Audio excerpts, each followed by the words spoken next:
Imagine the African savanna at dusk. The heat is finally bleeding out of the day. The sky is this deep molten orange, and way up on a dead acacia branch, an eagle sits like it owns the world. Broad chest, hooked beak, that slow, lazy scan of the plains below. You'd think nothing touches this bird. It is the danger. But then the light changes. For a split second, the branch, the eagle, the whole crown of the tree falls under a moving patch of darkness. A shadow, wider than its wingspan, slides across its back without a sound. No rustle, no warning call. Just a heavier silence pressing down from above. By the time the perched eagle cocks its head, it's already too late. Talons slam in from the sky like falling knives, punching through feathers and muscle, pinning those proud wings tight to its sides before it can even launch. There's a burst of flailing, a flash of white belly and dark flight feathers, and then both birds drop, locked together, vanishing into the long grass in a blur of wings and dust. An apex predator just realized it was prey. Believe it or not, that's not a fantasy movie shot. That is a real hunt, carried out by a bird so powerful it treats other raptors, even other eagles, as items on the menu. Most animals run from eagles. This one comes looking for them. And here's the part that really twists your brain. This sky hunter, this feathered wrecking ball with a wingspan over 8 feet, is the one that's in trouble. While it's out there tackling antelope, monkeys, and yes, rival eagles, its own numbers are quietly crashing. Farmers shoot it. Power lines kill it. Its hunting grounds are being sliced into pieces. The bird that makes eagles afraid of the sky is disappearing from it. What if I told you there is exactly one bird on Earth that regularly hunts and kills other eagles, and almost no one outside Africa can even tell you its name?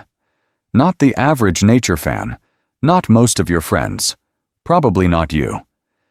This is the martial eagle, and it might be the most terrifying and the most overlooked predator you've never heard of. Tonight, we're going straight into its world.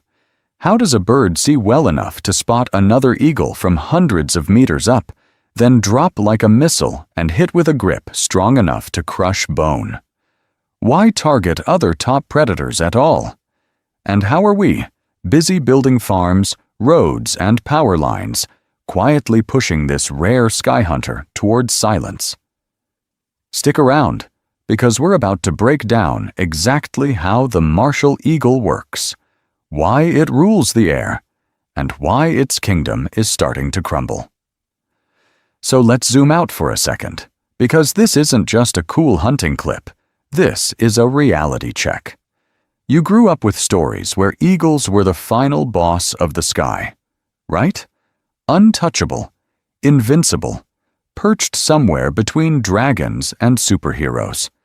Imagine being told your whole life that the eagle is the top of the food chain, and then finding out there's a bird that hunts them. Not in some fantasy novel, not in a video game, but in real life, right now, over the savannas and thorn scrub of sub-Saharan Africa. You'd think we'd all know its name by heart. We don't. It's called the martial eagle. And no, that's not a dramatic nickname someone made up for YouTube. That is the official name of a very real, very large raptor with a wingspan that can stretch over 2.6 meters, or more than 8.5 feet. This creature is an apex predator that sometimes looks at other raptors, including eagles, the way you look at a snack. Believe it or not, we have documented cases of martial eagles killing tawny eagles at carcasses, knocking them off their perch like they're stealing a seat on the bus. Rangers have watched them grab young African fish eagles near waterholes. Most animals run from eagles. The martial eagle sometimes just runs at them. And it's not doing that with magic. It's doing it with hardware. Enormous talons with a grip strong enough to crush the skull of a medium-sized antelope or monkey, eyes that can lock onto prey from hundreds of meters away, and a dive that turns 8 kilos of bird into a guided missile. How's that for a Sky Dragon upgrade? But here's the twist. While this animal rules the air, its kingdom is collapsing under its wings. Populations are dropping fast. Territories that once stretched across huge chunks of sub-Saharan Africa are shrinking into scattered pockets. In some areas, more than half of the recorded deaths of martial eagles are linked to us. Shooting, poisoning, trapping, slamming into our power lines. We built the hazards, and now this top predator is paying the price. Farmers call it a monster for taking goats and chickens, as if every other predator politely sticks to salad. Scientists call it a keystone species, because when you pull a hunter like this out of an ecosystem, everything below it starts to wobble. The martial eagle is powerful enough to break bone, and yet it's the one teetering on the edge. So here's how we're going to unpack this. First, we'll step into its world, the landscapes it needs, the space it used to command. Then we'll break down its body and hunting style, move into its clashes with humans, and finally look at the science racing to track it before it disappears. By the end, you're going to have to answer a pretty uncomfortable question. Does a bird feared by farmers and eagles alike deserve our protection or our bullets? And once you see what it actually does in the next part, that answer might not be as simple as you think. So, to even start answering that, we need to meet the bird at the center of this whole mess. Imagine you're standing on an open African plain at noon, heat shimmer coming off the backs of grazing antelope. Above you, there's just a tiny speck in the sky. No sound, no drama, just a dot. You'd think it's nothing, right? Give it 10 seconds. That speck starts to grow.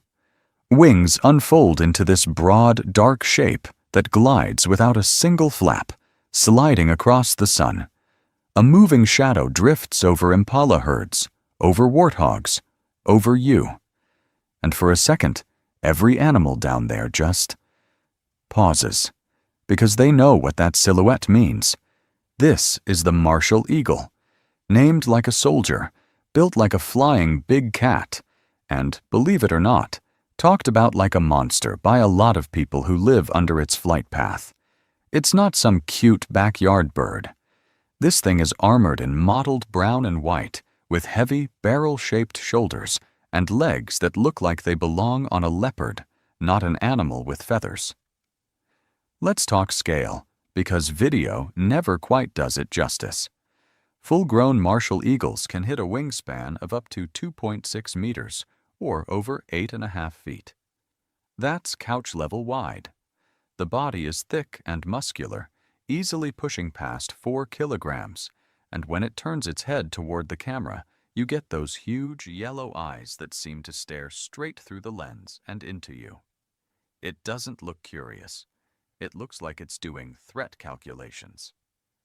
In the raptor world, this is one of Africa's true heavyweights.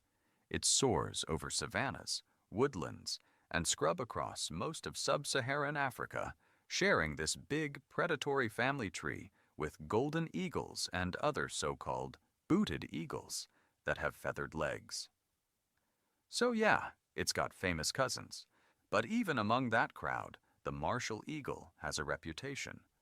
Other eagles take down rabbits and ducks. This one goes shopping in the antelope aisle. What if I told you that some of its confirmed prey includes monkeys, young antelope, massive monitor lizards, and even other big birds of prey? Most animals run from eagles. This eagle looks up, sees another eagle, and sometimes thinks, snack. How's that for a personality trait? And here's the wild part. Everything about it is tuned for that level of insanity. The long, broad wings for soaring high and silent. The feet with talons thick as your fingers and a grip strong enough to crush bone.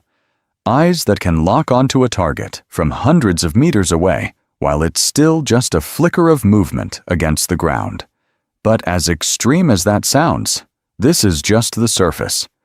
In the next section, we're going to drop into its world from the eagle's eye view, the territories it rules, the anatomy that turns it into a flying bear trap, and the hunting tactics that make even other top predators look over their shoulders. From the eagle's eye view, its world looks endless. But for the martial eagle, those empty horizons are exactly where the sky turns deadly. Imagine flying over a continent-sized hunting ground.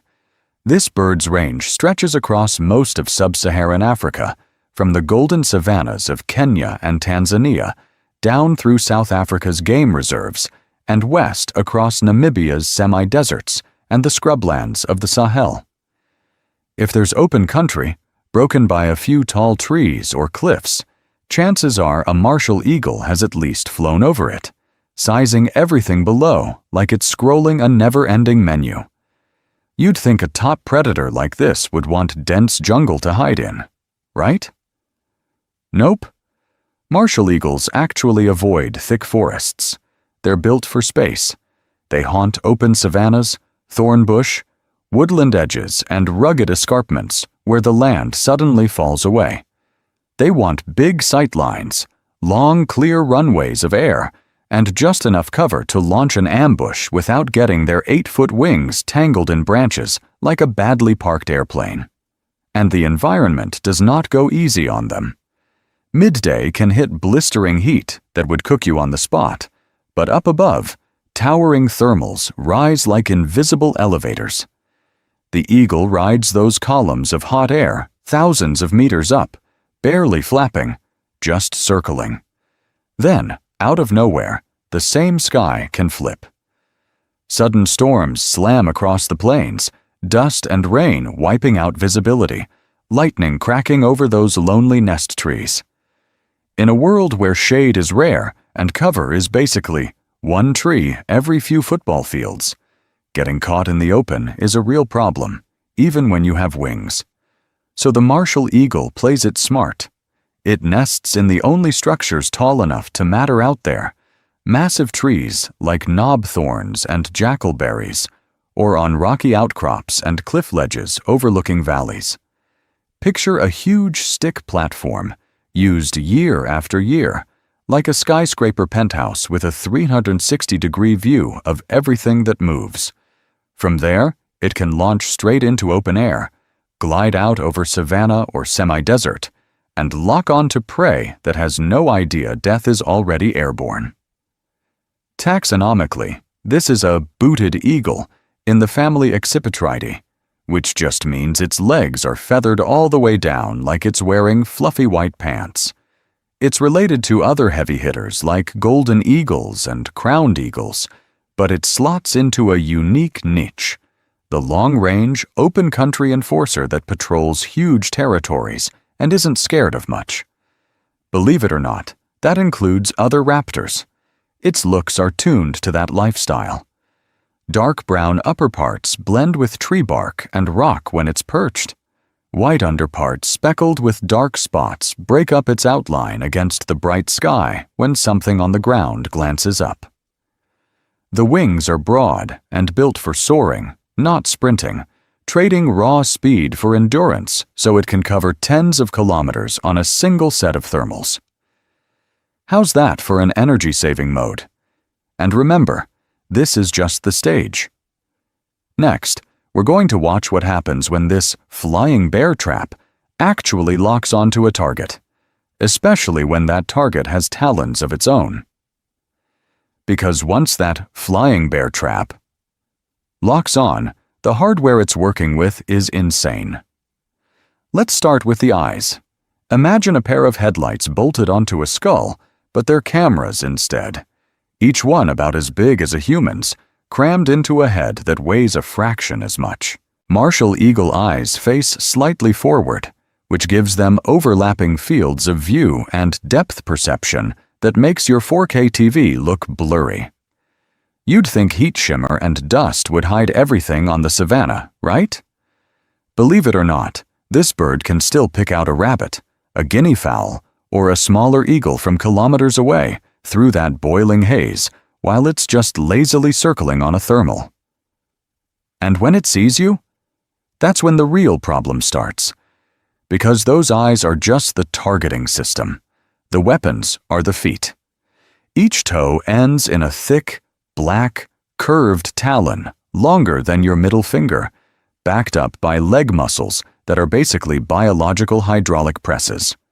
This is a creature that routinely crushes monkey skulls, punches through the ribs of small antelope, and pins down bustards that weigh as much as a cinder block. So yeah, you heard me right. If it hits another bird of prey, that grip doesn't wrestle it. It just turns the bones into a bad crunch sound. You'd think something that heavy and brutal would fly like a cargo plane. Not quite. The martial eagle's body is compact and densely muscled, wrapped in broad wings that are perfect for soaring but still surprisingly agile.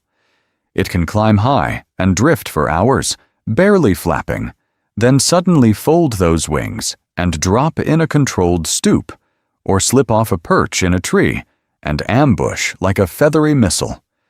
It's not about record-breaking speed, it's about timing, angles, and the ability to change direction fast enough that a panicked vulture never sees the second strike coming. All that muscle comes with serious lifting power. An adult martial eagle can weigh up to almost 6 kilograms, and it's been recorded hauling prey close to its own mass into a tree. That means a juvenile fish eagle, a tawny eagle, even a big vulture isn't some fantasy, maybe one-day target. It's just another item on the menu, as long as the angle is right and the bird is distracted, maybe feeding at a carcass or drying its wings at a waterhole. Now imagine you're that smaller eagle. You're used to being the problem, not having one. Then a shadow passes over you, and this bulked up, forward-facing-eyed, bone-crushing animal drops out of the sky. To you, it isn't a rival. It's a predator that can end your life in one hit, and you might not even get off the ground. But here's the twist. If it's built to terrorize other raptors, what happens when the target fights back, or when the hunt goes wrong? In the next part, we're going to watch exactly how this flying sledgehammer actually takes on another eagle, and what it risks every single time it tries. So now we know what this thing is built like. A flying sledgehammer with night vision eyes in broad daylight. But here's the part that really scrambles your brain. If you can crush an antelope's skull, what does another eagle look like to you? A rival? Or a potential snack? Imagine you're a tawny eagle. You're not small. You're not weak. You're used to other birds giving you space at a carcass. You'd think that being a big raptor in Africa earns you some respect, right? Nope. If a martial eagle is in the neighborhood, you're not a king. You're just meat with wings. Believe it or not, this isn't just some wild rumor bird nerds tell around a campfire. We actually have documented cases of martial eagles killing other large raptors. We're talking tawny eagles, those iconic brown scavengers, battlers, with their bright red faces and short tails. Even juvenile African fish eagles, the ones that are supposed to own the lakes and rivers. All of them have shown up in field notes as victims. One report reads like a crime scene. Rangers watch a carcass on the savannah. Vultures circle, jackals hang back, and a tawny eagle drops in first, claiming the prime spot, tugging at a strip of meat. Everything looks normal, just another day in the cleanup crew. Then the sky literally falls on it. A dark shape slams down from above with zero warning. No dramatic chase, no aerial duel, just impact. The martial eagle hits so hard, the tawny barely reacts. Talons lock in, wings flare, and in a blur of feathers, the bigger bird drags the struggling eagle away from the carcass, away from the safety of the crowd, into the grass. Silence. The scavengers shuffle back in, as if nothing happened. One top predator just removed another, mid-meal. And this is the key point. It's not random violence. This isn't some angry bird having a bad day. It's part dominance move, part opportunistic predation.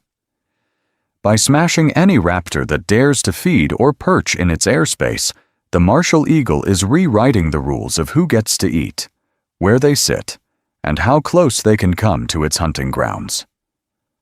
How's that for a neighborhood watch program? Perch in the wrong tree, land on the wrong carcass, and you're not just losing food, you might be the food. Smaller eagles learn fast. Some will literally avoid certain ridges and power poles if a martial pair is nesting nearby, as if the sky itself has no-go zones painted on it. But what if I told you this strategy comes with real risks? When you attack another top predator, you're not grabbing a helpless rabbit. You're hitting something with weapons of its own, and if the angle is wrong or the element of surprise fails, both birds can end up injured or worse. In the next section, we're going to break down exactly why a martial eagle still takes that gamble, and why, in a world full of easier prey, it sometimes decides that another eagle is worth the risk. So if a martial eagle is willing to gamble its life on an aerial knife fight, you might wonder, how long have we known it was that intense? The weird thing is, when science first met this bird, the drama was all in the feathers, not in the field notes. Imagine you're a European naturalist in the early 1800s, riding across open African savanna. You look up and see an eagle so big it makes the buzzards look like pigeons. Locals already have stories about it carrying off goats, lambs, sometimes even small children, if you believe the campfire version. You'd think that would get your attention. It did.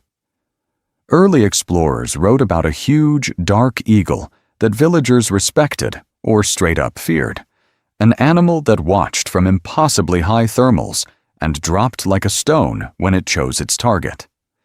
To people who lived with it, this wasn't some rare mystery creature.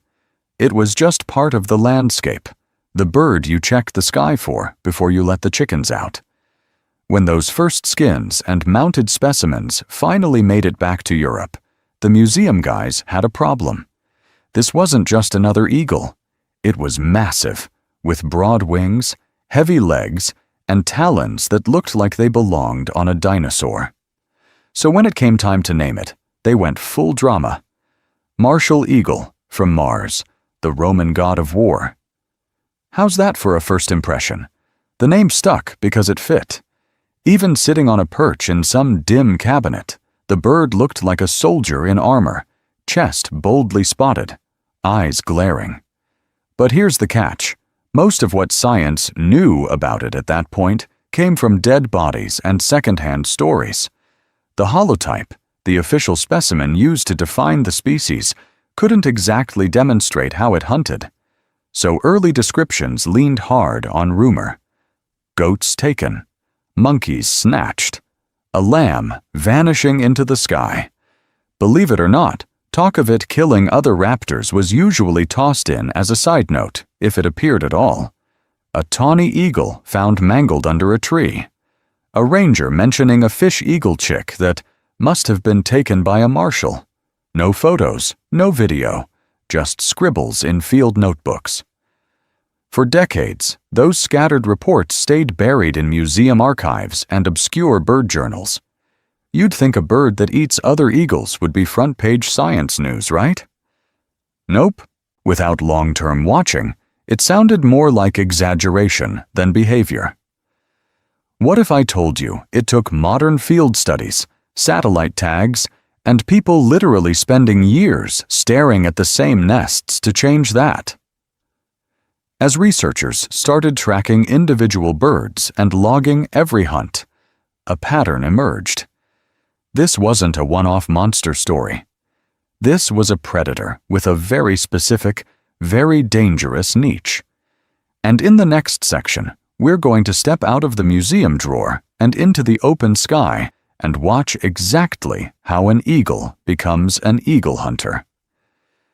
So we step out into that open sky, and suddenly, there's almost nothing there. You'd think an 8.5-foot wingspan would be like flying around with a billboard strapped to your back, right? Believe it or not, the martial eagle is one of the hardest birds on Earth to actually see. Here's why. This creature doesn't do crowded. A single pair can control a territory of hundreds of square kilometers, not a few trees, not a valley.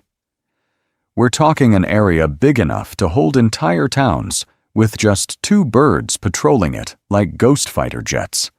You can drive all day under martial eagle country and never spot more than a speck circling so high it might as well be a satellite. And when scientists finally started putting real satellites on them, the picture got even weirder. Those tracking tags showed individuals roaming over vast distances, cutting across protected areas, cattle farms, and empty scrub like they owned the map. Imagine opening a GPS app and seeing one bird's path scribbled across half a province. Impressive, but also kind of terrifying, because those lines jump between tiny, isolated strongholds instead of one big, healthy range. That fragmentation is the bad news hiding in the data. On paper, martial eagles still range across most of sub-Saharan Africa.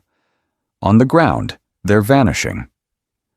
The IUCN now lists them as vulnerable, and in some regions their numbers are dropping fast. In South Africa, long-term studies show declines of more than 60% in just a few decades. In parts of West and East Africa, they've quietly disappeared from parks and reserves that used to be famous for them. Let's talk density, because this is where it really hits you. In many areas, you might get one breeding pair for every 100 square kilometers. Sometimes less. That's like taking a city the size of a small country town, erasing everyone but 2 residents, and then asking, so why don't we see them more often? Guys, they're rare because we've literally pushed them to the edges of the map. And we've done it with a pretty ugly toolkit. Shooting and poisoning when farmers blame them for killing goats, power lines that knock them out of the sky, habitat cleared so thoroughly there's nowhere left to nest. In some studies, over half of recorded deaths are directly linked to people. How's that for an apex predator, top of the food chain, until it runs into a fence, a rifle, or a bowl of poisoned meat?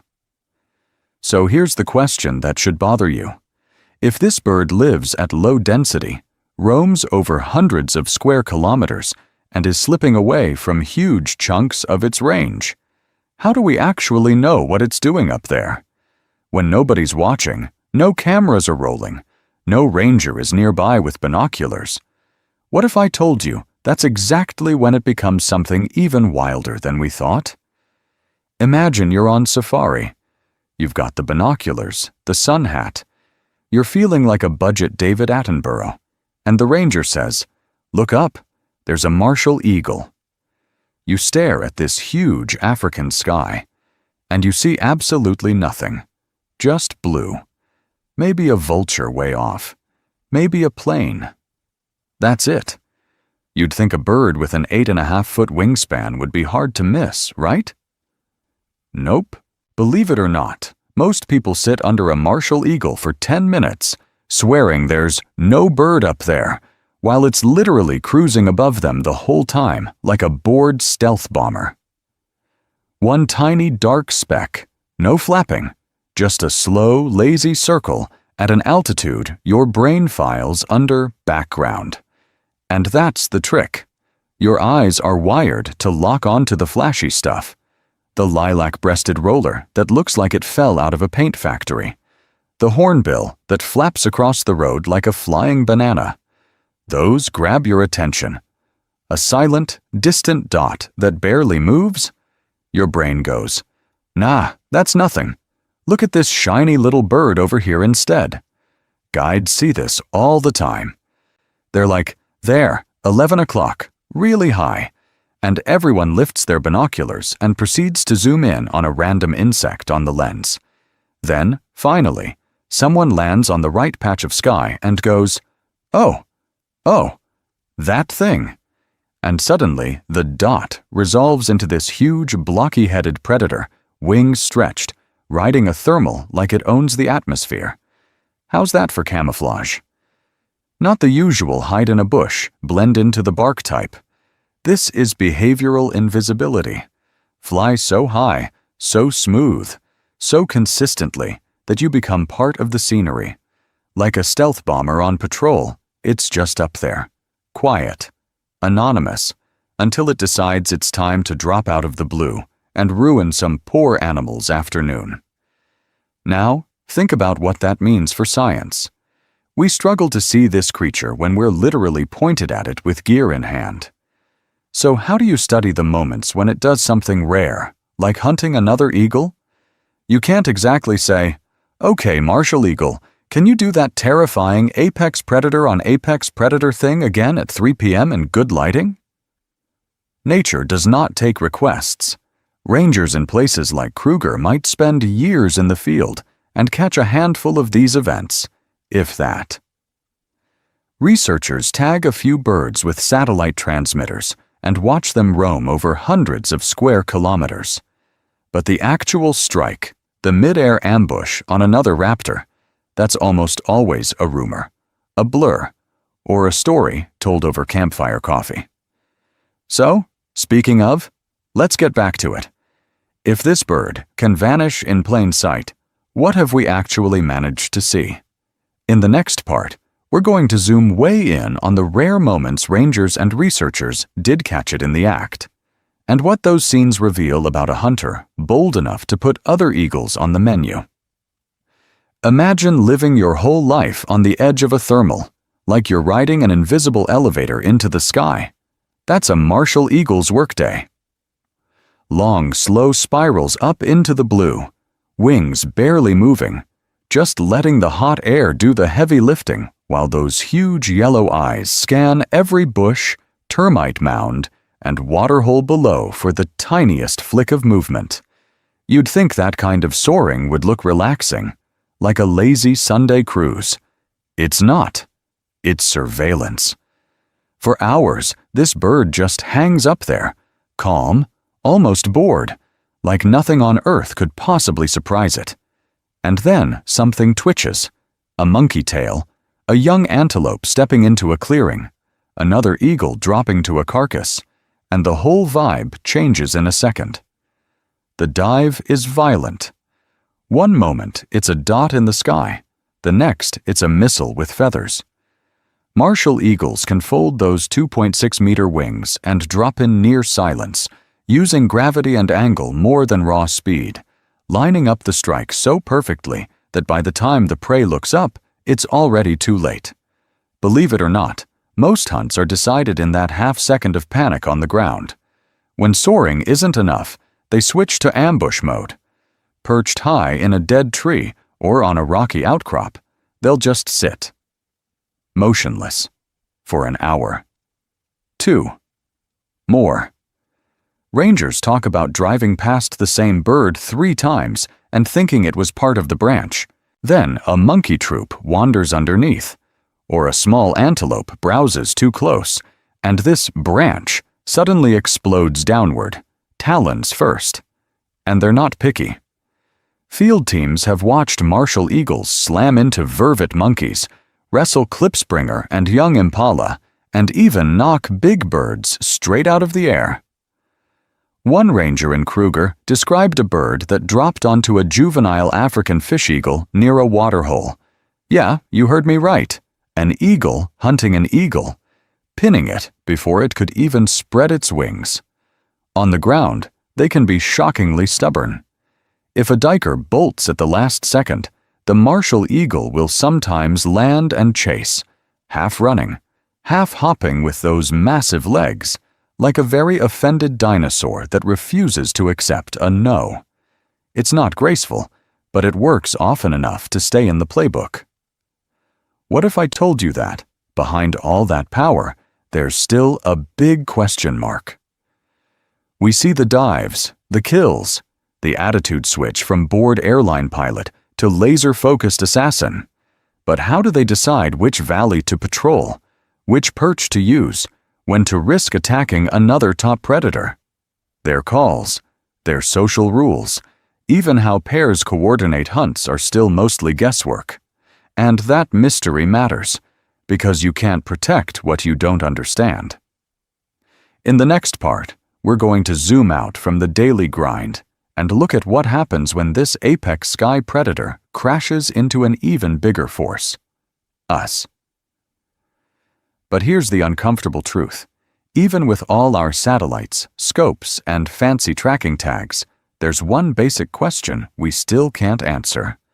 How often does a martial eagle actually hunt another eagle? And how often is it just murdering a rival in a sky turf war? You'd think that would be simple. Count the attacks, sort them into food or fight. Done. But imagine trying to do that when most of these clashes happen hundreds of meters up, over miles of empty savanna, with nobody watching except a few very nervous guinea fowl. By the time we find anything on the ground, if we find it at all, it's usually just scattered feathers. And even those feathers don't talk. A dead tawny eagle under a tree could be a clean kill for dinner, a territorial ambush, or something that hit a power line and then got scavenged.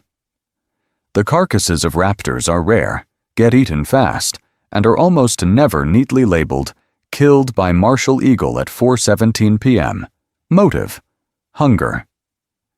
So when you hear people say this bird regularly hunts other eagles, remember, that's stitched together from a handful of confirmed cases and a whole lot of educated guessing. Believe it or not, the mystery goes even deeper. We don't really know how a young martial eagle learns to go after something that dangerous. Is mom literally dropping them into high-risk hunts? Or are most juveniles sticking to safer prey like hyraxes and small antelope until a few bold weirdos decide, yeah, I'm going to tackle the neighbor's apex predator? Some researchers suspect only certain individuals specialize in raptor hunting, like that one friend who always orders the strangest thing on the menu, but hard proof is almost non-existent. I've talked to raptor biologists who sound equal parts thrilled and defeated. One told me, "We've got years of tracking data, and the most dramatic events still happen just outside the range of every camera." Another joked that martial eagles are professionally allergic to being witnessed doing anything cool. How's that for scientific frustration? We tag them, we log their GPS points, we hike out under brutal sun to check plucked feather piles, and we still can't say, with numbers, how many eagles they're actually taking. Are we looking at a rare behavior blown up by a few dramatic photos, or a quiet, widespread predator-on-predator arms race happening above our heads every day? Yeah, you heard me right. We genuinely don't know.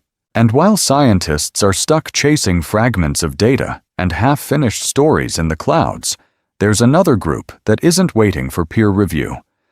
The people who live under these birds, who lose goats, who hear the wing beats over their fields at dawn. They have their own numbers, their own names for the martial eagle, and their own fears. What if I told you their version of this story is a lot less mysterious and a lot more personal? To a biologist, the martial eagle is a data point, a wingspan measurement, a GPS ping on a map. To a farmer standing in a dusty field, watching a small shape vanish into the sky, it's something else entirely. Imagine you're that farmer. You've got 10 goats, not 1,000. One scrawny lamb goes missing. No tracks, no blood. Just gone. You look up, and there's this dark cross drifting in lazy circles, 8-foot wings barely moving. You don't see a rare apex predator. You see school fees with feathers flying away. Out here, you'd think the monster in the story would be a lion or a hyena. Nope. In a lot of villages, the real villain is That big eagle. People will tell you, straight-faced, that it can carry off a fully grown goat, a dog, sometimes even small children if you're not careful. And yeah, you heard me right. That last part comes up more than you'd expect. The stories are weirdly consistent. A kid sent to move the herd. He turns his back, hears a rush of wind, looks up too late. A white kid goat dangling from huge talons, a lamb feeding near a kraal, then just an explosion of dust and panicked bleating. By the time anyone looks up, the bird is already a speck heading for some cliff nobody can reach. And when predators stay invisible, rumor fills in the blank spaces. A jackal hole in the fence? Must have been the eagle.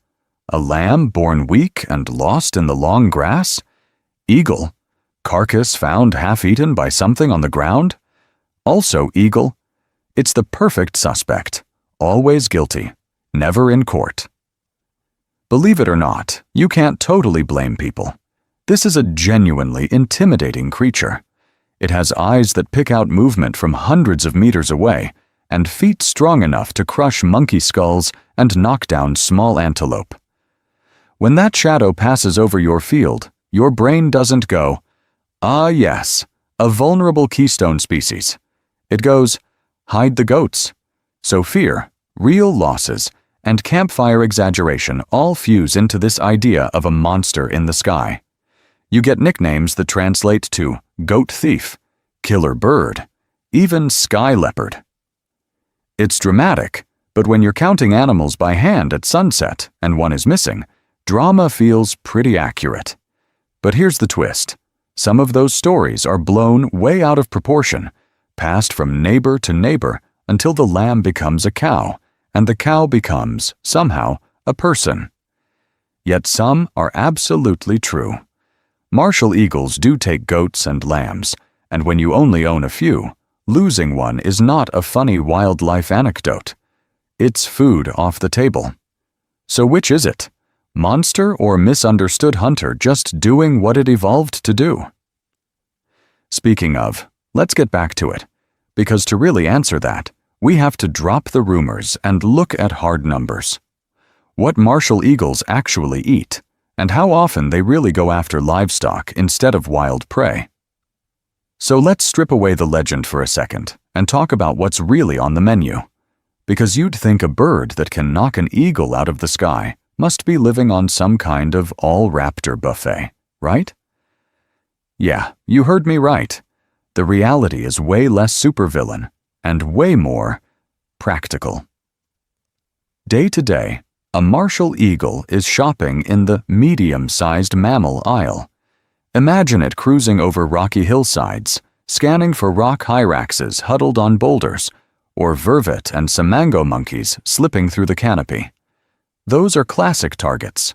Small antelope, like young impala or steenbok, are in trouble too, especially if they stray into open ground.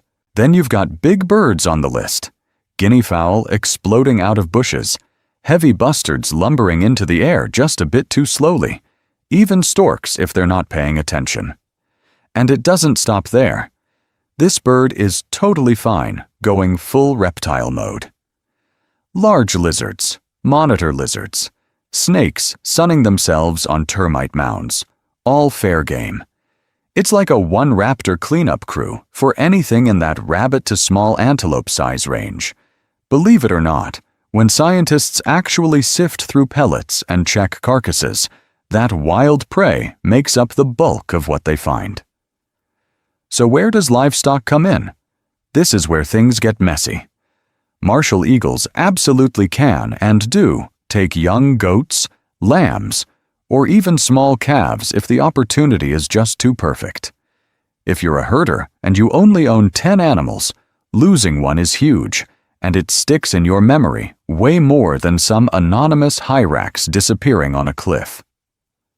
But when people run proper diet studies over years, wild prey usually dominates the numbers, with livestock as a smaller slice of the pie.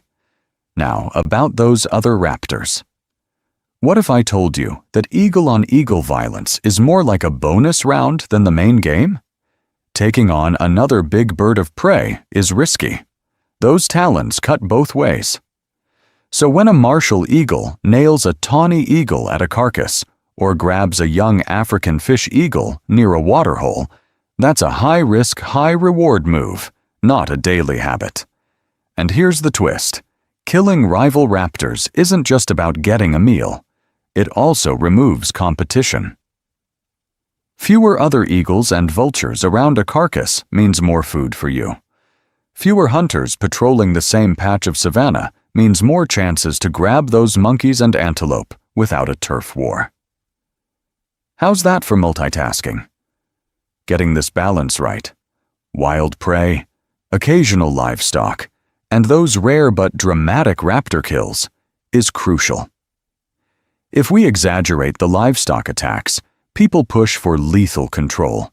If we ignore them, we lose trust with the communities living beside these birds. In the next part, we'll see what happens when that trust collapses and how a bird powerful enough to kill eagles can still be one bullet away from disappearing over whole countries. So if one bullet can erase a bird like this from an entire country, you have to ask, why is it taking those risks in the first place? Why would a martial eagle, already a top predator, go after another top predator with knives for feet and a beak like a can opener, when there are easier meals walking around on hooves? You'd think the smart move is, stick to baby antelope, monkeys, the odd unlucky guinea fowl, call it a day. But imagine the sky as a crowded marketplace. Every vulture, every eagle, every big raptor is fighting over the same carcasses, the same thermal updrafts, the same prime hunting trees. In that kind of economy, taking out a rival isn't random violence, it's business. Ecologists call this competition, but you don't need a textbook to get the logic. If a martial eagle removes a tawny eagle or a young African fish eagle from the landscape, that's one less beak at the buffet. More access to carcasses, more chances to ambush small mammals drawn to a kill, more control over key hunting zones like waterholes and open clearings. One lethal dive can pay off for years. And here's the twist. It's not always a dramatic mid-air dogfight between seasoned adults. Often, the targets are juvenile or distracted raptors, heads down at a carcass, vision tunneled in on the free meat. Believe it or not, that big scary eagle suddenly becomes a dense, convenient package of protein with wings. You get a high-calorie meal today, and you quietly delete a future competitor tomorrow. How's that for efficiency? Rangers have watched martial eagles drop out of nowhere onto young fish eagles near rivers or smash into a tawny eagle that was just a little too focused on a dead impala. From our point of view, it looks brutal. From the martial eagle's point of view, it's just smart risk management. Pick moments when the other predator is distracted, smaller, or out of position, and you dramatically cut the odds of getting hurt. There's also the intimidation factor. What if I told you that just knowing a martial eagle hunts other raptors can change how those raptors behave? Yeah, you heard me right. When a bird this big, with an 8-foot-plus wingspan and a skull-crushing grip, occasionally turns colleagues into cuisine, the message spreads. Other eagles give certain trees a wider berth. Vultures get jumpier at carcasses. Smaller hawks adjust their hunting times. Over time, that fear carves invisible shapes into the sky. It decides who soars high and who hugs the tree line, who dares land at an open carcass, and who waits in the shadows. Remove that apex enforcer, and those invisible lines start to blur.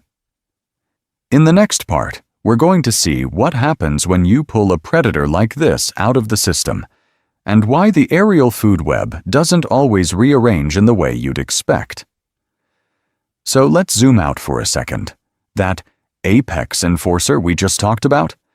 It's not just terrifying other birds for fun. It's actually holding the whole system together in a way you almost never notice until it's gone. Ecologists have a name for animals like this: keystone species. Imagine an arch made of stone. The keystone is the one rock in the middle that looks like it's just hanging out, doing nothing. But if you pull it, the entire structure collapses.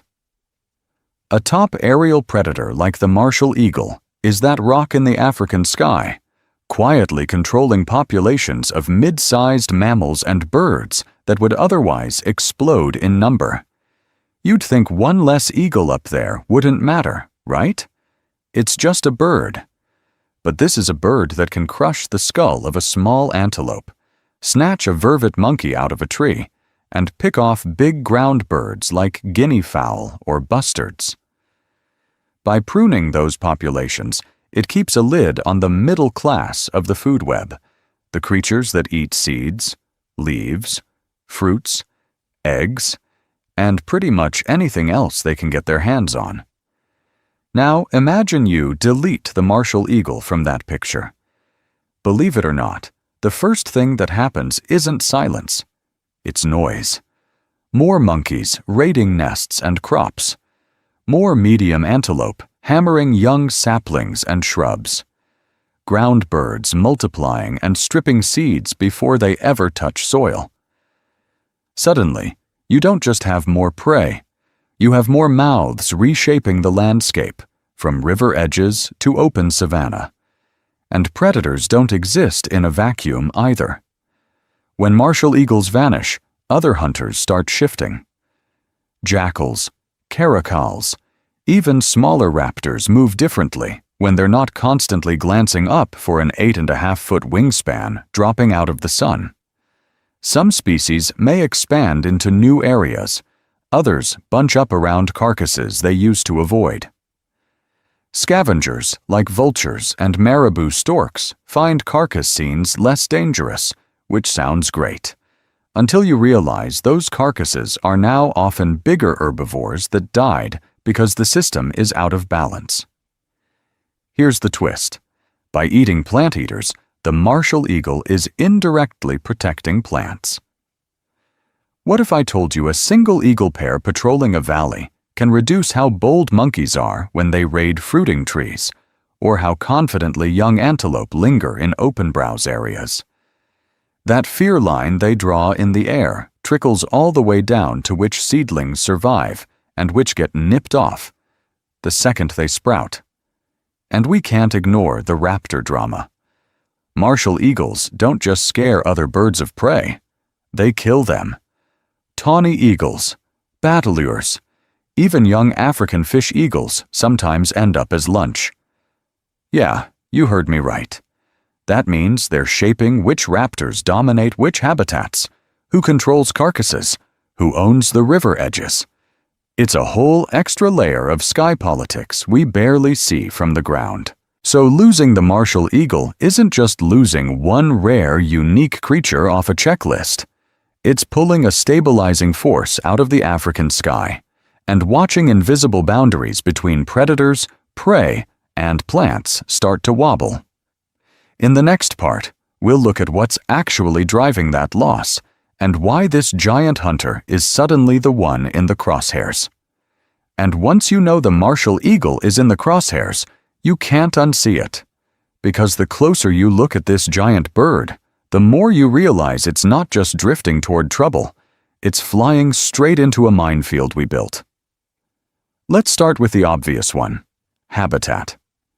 Imagine needing a territory that can stretch over 100 square kilometers just to find enough food, mates, and nesting trees.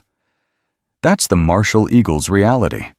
You'd think a bird that can soar for miles would be safe from what we do on the ground, right? Nope. When those miles turn into crop fields, housing estates, and fenced-off cattle ranches, that huge hunting range gets chopped into little fragments. Every new road, every center pivot field, every block of shiny new development is like punching holes in their map. They can't just squeeze into a city park and call it a day.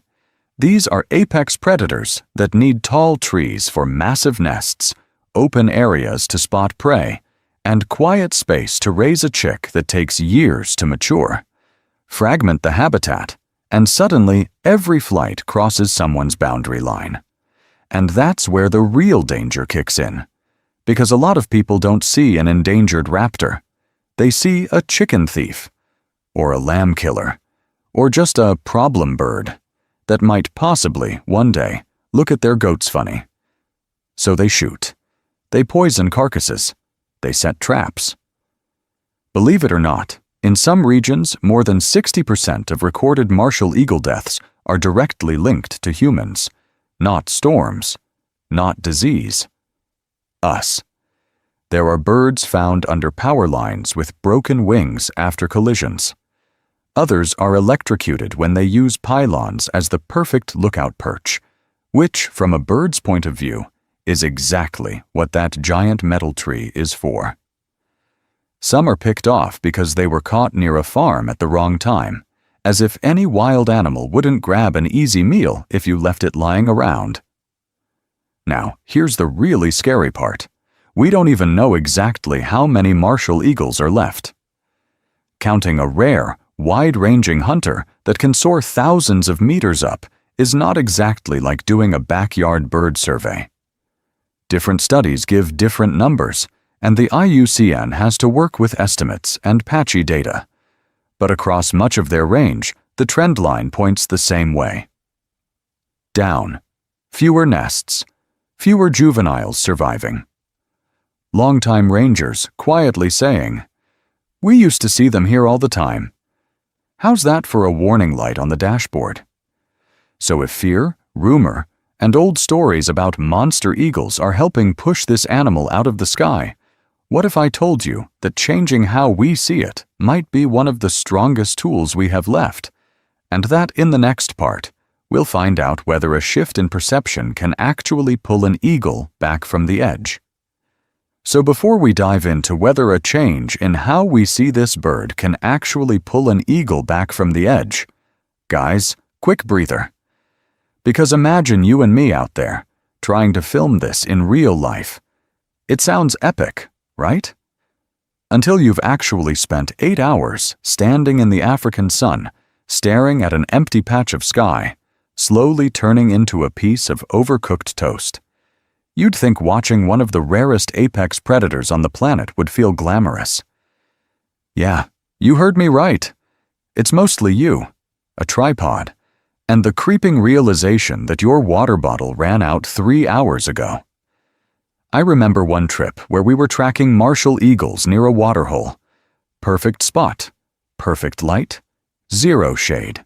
By hour 5, I wasn't thinking about behavior, or conservation, or the fact that this is the only bird that regularly hunts other eagles. I was thinking, if I don't fix this sun situation, I'm going to become vulture food. That's when you realize gear isn't a luxury. It's survival. Which is why I've teamed up with today's sponsor, Field Corps Outfitters. This is the stuff I actually use when I'm out trying to catch a glimpse of a creature that may or may not show up before your camera battery dies. Their lightweight sun hoodie has built-in UPF protection, so you're not reapplying sunscreen every 10 minutes like you're marinating yourself. It's breathable, it dries fast, and it doesn't feel like you're wearing a plastic bag in 35-degree heat. Their insulated bottle? It keeps water cold for hours, which sounds basic until you've had to choose between warm plastic-flavored mystery soup and dehydration. And the compact field pack has just enough room for binoculars, a camera, a field guide, and snacks without turning you into a walking turtle shell.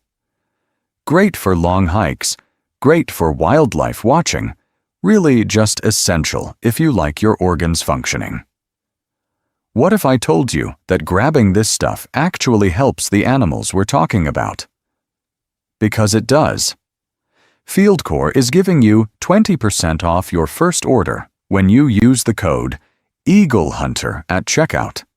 And they're also donating a portion of every sale made with that code to on-the-ground raptor conservation projects. So you get better gear, you support the channel, and you help fund more deep dive trips to find rare animals like this. How's that for a win-win-win?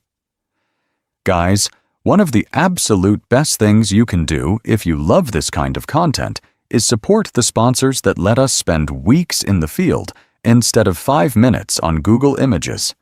Hit the link in the description, use code EAGLEHUNTER, and kit yourself out for your next wildlife adventure. Because speaking of, let's get back to it. I'm going to need that exact same gear if I'm going to keep chasing the world's only eagle-hunting bird across the savannah. And what it does next is not what you're expecting. What if I told you the only bird on Earth that regularly hunts other eagles is slipping away, and we still don't actually know how it lives? Yeah, you heard me right. We found the eagle that hunts eagles, crowned it an apex predator, and then kind of realized we're missing half the story. You'd think a raptor with an 8.5-foot wingspan, talons that can crush a monkey's skull, and a habit of dive-bombing other top predators would be the most studied animal in Africa, right? Nope. The Martial eagle is rare, wide-ranging, and spends a lot of time soaring miles up where you and I just squint and go, bird. So scientists are in this weird race against time, trying to tag, track, and actually follow enough individuals before the population crashes even further. Imagine putting a tiny satellite backpack on a creature that can cross entire countries in a week. That's what researchers are doing. Fitting Martial eagles with transmitters, downloading those little GPS pings, and then trying to turn those dots into a real life. Where do they hunt? How often do they breed? How far will one adult travel just to find a single meal big enough to be worth the effort? Every tagged bird is like opening another page of a book we've barely started reading. And even with all that tech, the basic questions are still embarrassingly open. We don't have exact population numbers across their range. In some regions, we're guessing from a handful of nests and roadside sightings. We don't fully know how their diet shifts from savanna to farmland to river systems. Are they taking mostly mammals here, mostly birds there, more reptiles in another place?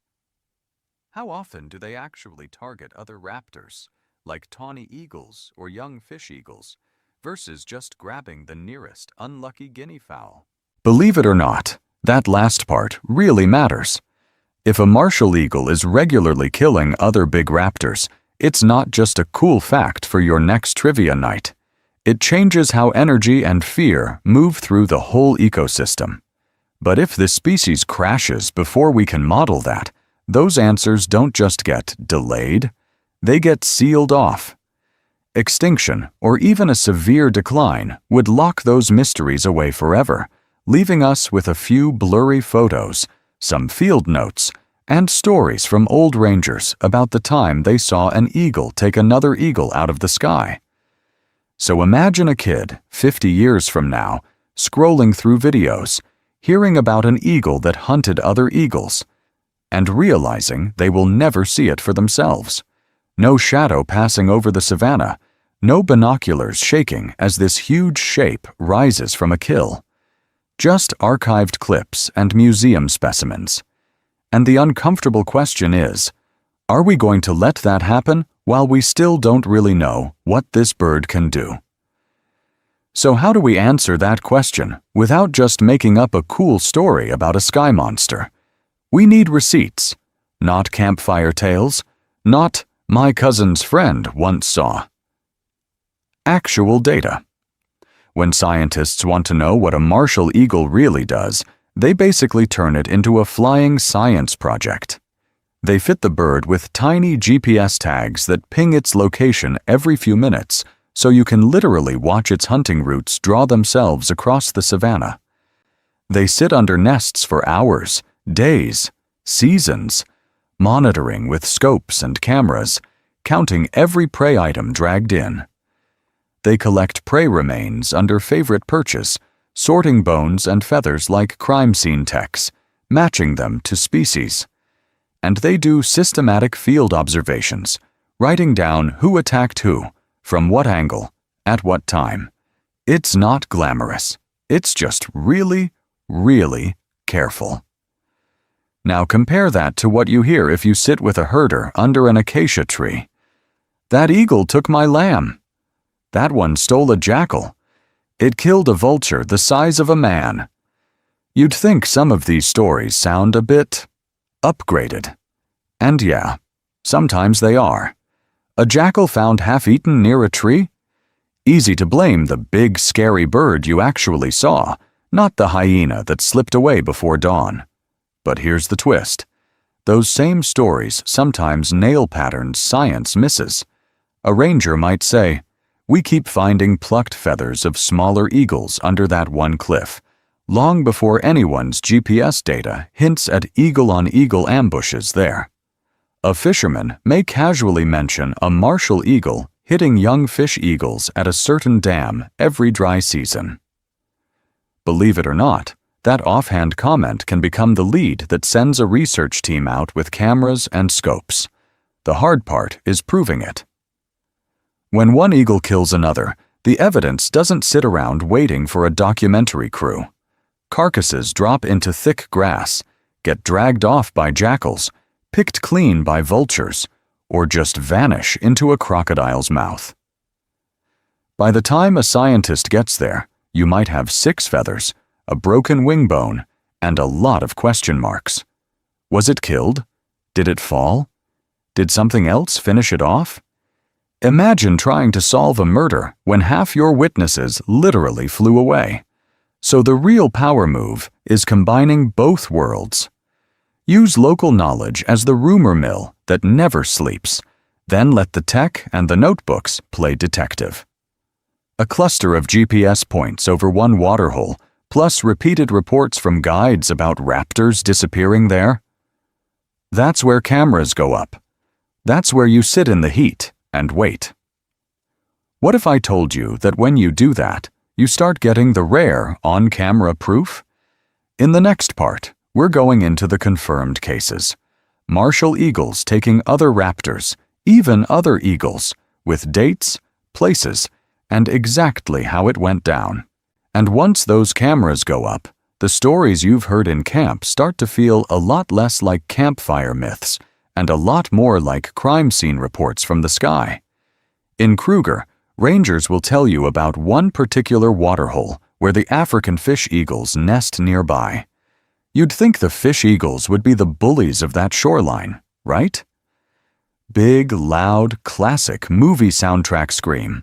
But one ranger described watching a juvenile fish eagle circling lazily over the shallows when a shadow just expanded over the water. No warning, no dramatic buildup. A martial eagle folded its enormous wings, turned into a falling crossbow bolt, and hit that youngster so hard it never even flapped. He said it looked like the fish eagle had been switched off. 1 second, alive and calling. The next, limp in those talons, dragged to a nearby knobthorn tree. Imagine standing there with your binoculars, realizing you've just watched an eagle get hunted like a pigeon. Believe it or not, that exact scene has been reported more than once at the same pools. Away from the tourist roads, the stories get rougher. Bushmeat hunters and poachers, the people who spend days sitting over carcasses, talk about a ghost eagle that drops in and clears the table. They'll say you can tell it's coming because the vultures suddenly look nervous, hopping and shuffling like they've remembered an appointment somewhere else. Then this huge bird with mottled chest and dark hood glides in, barely flaps, and just owns the place. One poacher told researchers he saw a martial eagle slam into a white-backed vulture that was busy feeding, knock it sideways, and then stand over it with its wings half spread. That classic mantling pose, like a cape. He swore the other vultures stayed back, watching their supposed cleanup crew turned into the main course. Yeah, you heard me right. The scavengers were scared of becoming the scavenged. Rangers doing carcass checks have their own version. They'll find a half-eaten impala, vulture tracks everywhere, and then a scatter of raptor feathers that don't match anything still flying around. Sometimes it's just a loose wing. Sometimes it's a neat little pile of flight feathers, like someone emptied a pillow. Follow those feather trails back through the bush and you hit the real horror props, favorite martial eagle perches. Under some of these trees, people have found raptor skulls, beaks still hooked, eye sockets staring at nothing. How's that for a reminder that even top birds can end up as leftovers? Second-hand descriptions are almost always the same. Enormous wings that seem too big for the branch they're folded on. A mottled, armor-like chest. Eyes that look straight through you. And that drop from the sky that doesn't look like flying so much as gravity being weaponized. Now, you could write all this off as stories, right? Hunters exaggerate. Guides need good tales for sunset drives. But what if I told you that more and more of these stories line up almost perfectly with formal field notes and published case reports? In the next part, we're going to match the rumors to the receipts and see which eagles really ended up on the menu. So, if the rumors match the receipts, what kind of bird are we actually dealing with here? Imagine someone told you there was a raptor that hunts other eagles. You'd think that sounds like playground mythology, right? Like the sky version of a dragon story kids make up on long car rides. But every ecosystem has its legends. In predator ecology, a bird that regularly preys on apex raptors is the equivalent of a unicorn. It's that one creature you're sure is made up, until a ranger hands you a photo of a martial eagle standing on top of a dead tawny eagle, wings spread like it just claimed the throne. To other birds of prey, the martial eagle really does play the part of a sky monster. Picture a vulture or a smaller eagle circling a carcass, minding its business, and then the light just disappears. A shadow, 8.5 feet across, drops out of the sun. Talons like meat hooks, eyes locked in, and suddenly the king of the skies is scrambling to get away from something even higher on the food chain. Believe it or not, this isn't just a once-in-a-century fluke.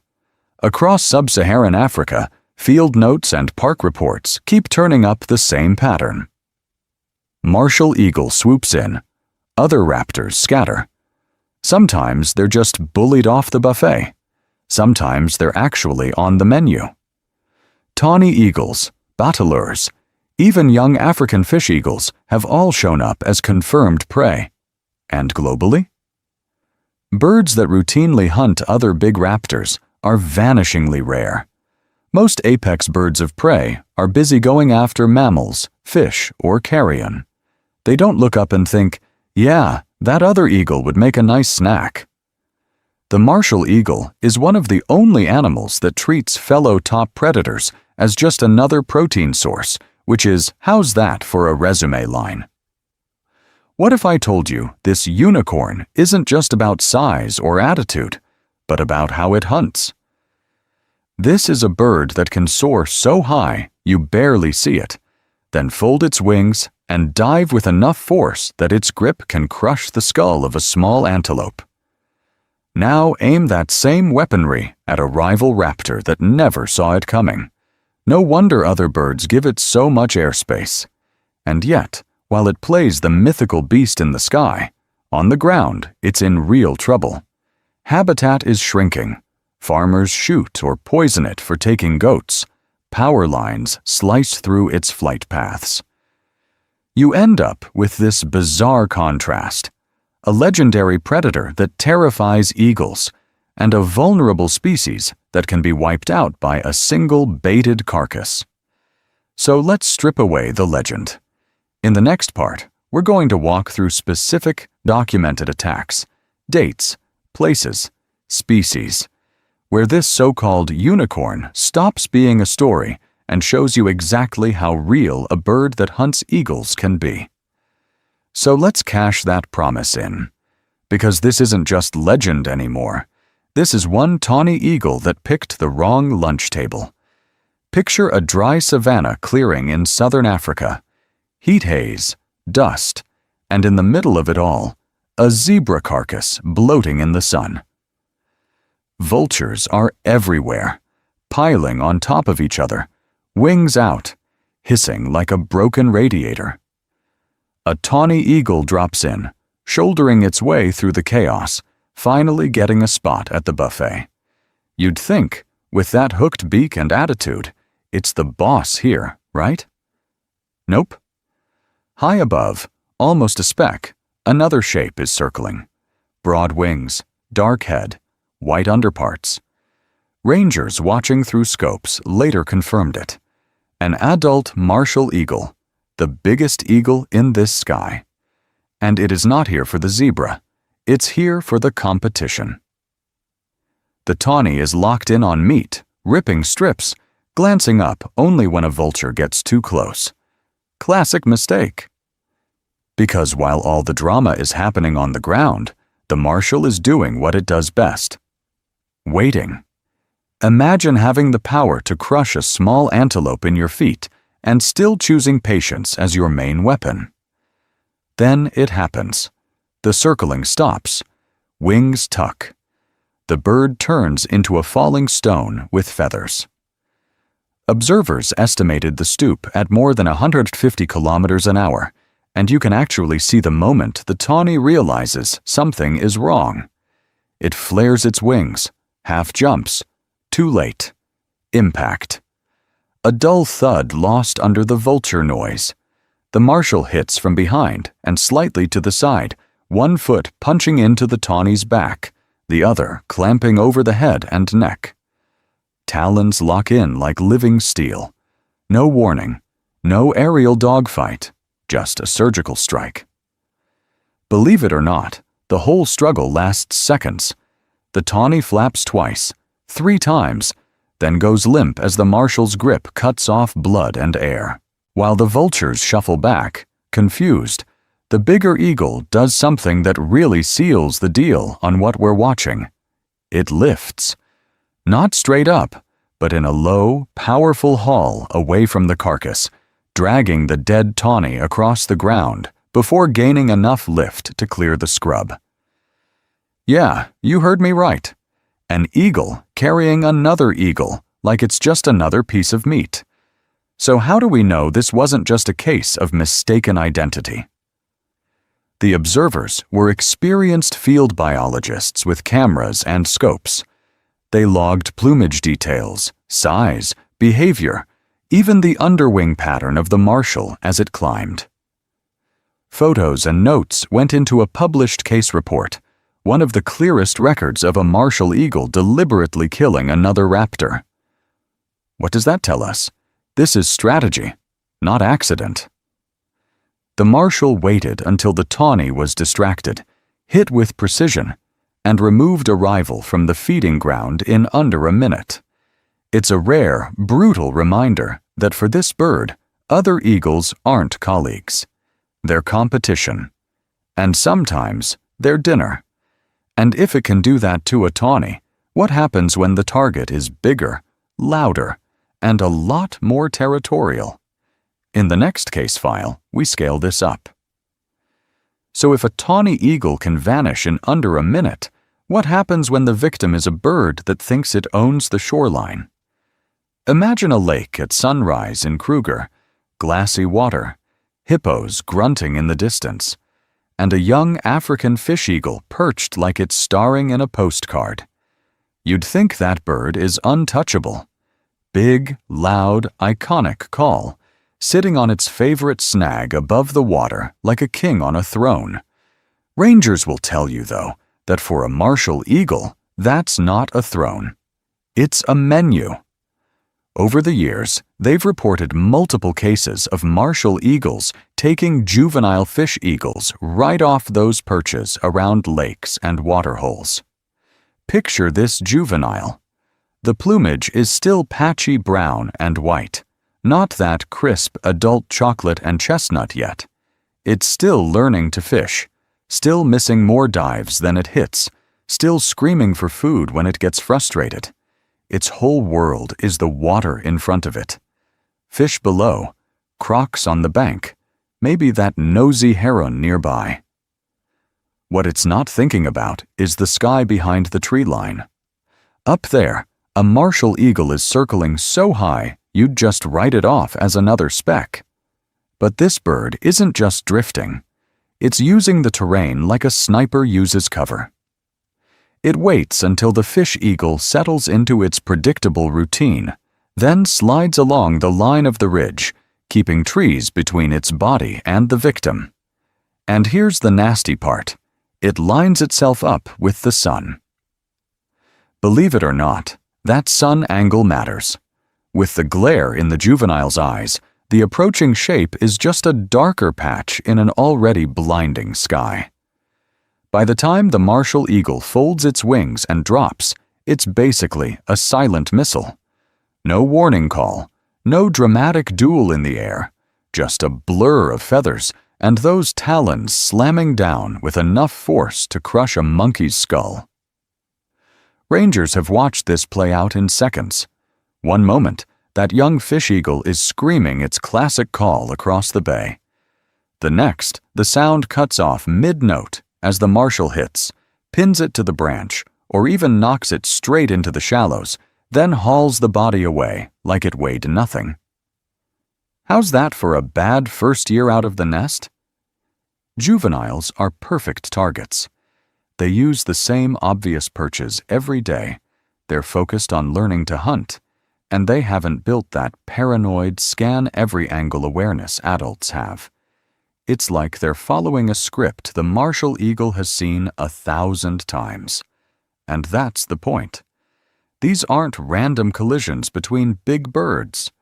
They're patterned, deliberate hits on rival predators. If the martial eagle is willing to plan around sun, terrain, and inexperience just to remove a young fish eagle, what else is on the table when it's hungry or defending a territory? In the next case file, we push this to an even more shocking target. But here's the uncomfortable truth. For all those wild case files we've just walked through, we still have no idea how often this actually happens. You'd think an 8.5-foot wingspan apex predator that sometimes eats other eagles would come with a neat little menu breakdown, right? 15% antelope, 10% monkeys, 3% other flying nightmares.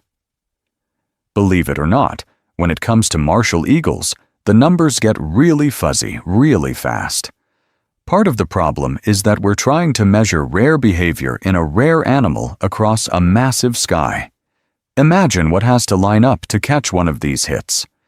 You need a martial eagle, an unlucky rival raptor, the right light, the right angle, a human watching, a camera ready, and enough time to realize what you're seeing before it's over. Most hunts are over in seconds. Most people are looking the other way. So the spectacular stories, the photos, the ranger reports, they're like lightning strikes. They prove the behavior is real, and they show us what the bird is capable of, but they don't tell us how often it rolls that dice compared to, say, going after a guinea fowl or a small antelope. Is this a once-a-year flex? A regular strategy in some territories, or something that only a few particularly bold individuals pull off? Scientists try to fill in the gaps by going indirect. They climb up to nests, sift through piles of bones and feathers, and build a kind of crime scene archive of what martial eagles have been dragging home. It sounds simple. It isn't. Because by the time a raptor carcass has been plucked, half-eaten, dried in the sun, and stomped on by chicks, your tawny eagle turns into some medium-sized bird with brown feathers. Wing bones look similar. Talons get separated from legs. Key ID marks are just gone. And if a martial eagle eats another raptor on the ground, and never brings it back to the nest? That kill vanishes from the record completely. So we end up with this weird tension. On paper, raptors might look like a tiny fraction of the diet. In reality, we know from those lightning strike observations that they do get targeted. And not just any birds, but other apex or mesopredators that also shape the ecosystem. What if I told you that even a 1% habit can totally rearrange who controls a stretch of sky or who gets access to a carcass on the ground? That's the thing about power at the top. You don't need to use it often for it to matter. And while we're struggling to catch these rare, almost unmeasurable attacks between predators, there's another force hitting martial eagles that we can measure every single day. Guys, one of the absolute best things you can do is stick around, because the next part isn't about mystery in the clouds. It's about what we're doing from the ground, and why the real threat to the eagle that hunts eagles might be us. And why the real threat to the eagle that hunts eagles might be us. So let's pull the camera way back. Imagine you're that martial eagle again, riding a thermal 1,000 meters up. For most of this bird's history, the horizon was simple: unbroken savanna, scattered trees, heat haze, and maybe a distant herd kicking up dust. Clean lines, big spaces. Nothing between you and the kill but air and instinct. Now jump cut to today. The same sky is still blue, but the ground? It's been redrawn. Roads slice across what used to be seamless hunting grounds. Fences stitch the land into tiny boxes, and power lines run like metal spiderwebs right through the middle of this eagle's territory. You'd think a creature with an 8+ foot wingspan could just fly over the problem, right? Believe it or not, that's exactly what's killing a lot of them. Martial eagles don't live in little nature reserve pockets. They need hundreds of square kilometers, each breeding pair cruising over an area bigger than some cities. And yet, we keep acting like you can just squeeze that into a patchwork of farms, cattle posts, and roadside trees. You can't. A bird built for distance doesn't scale down just because we drew a new property line. Watch the contrast. You see archival footage or an imagined older scene: golden grass rolling to the horizon, a lone acacia, no straight lines anywhere. The eagle launches, circles, locks onto a distant guinea fowl, and there is literally nothing man-made in frame. Cut hard to the present.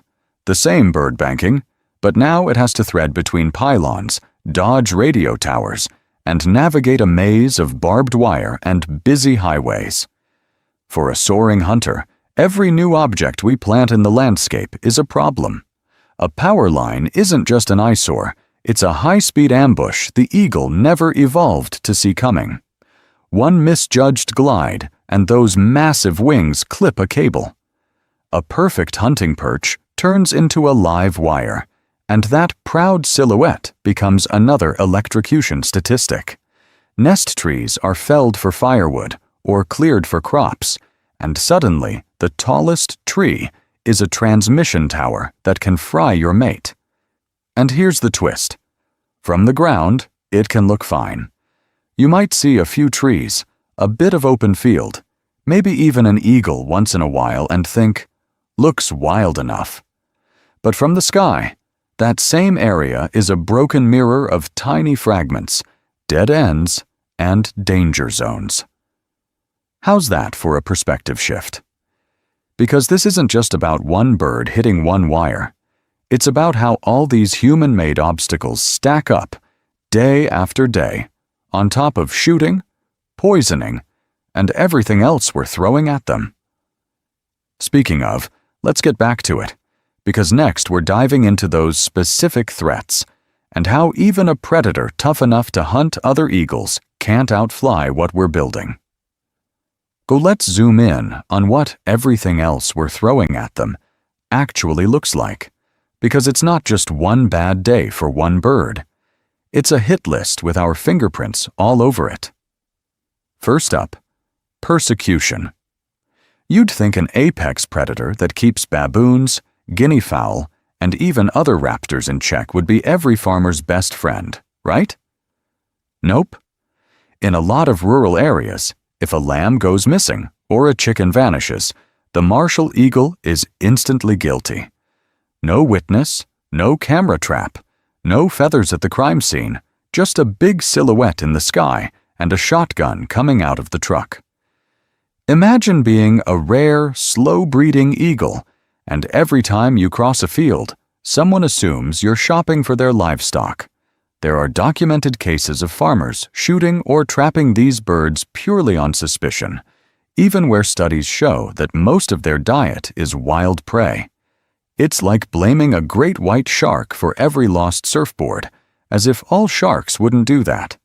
But guns are only part of the story.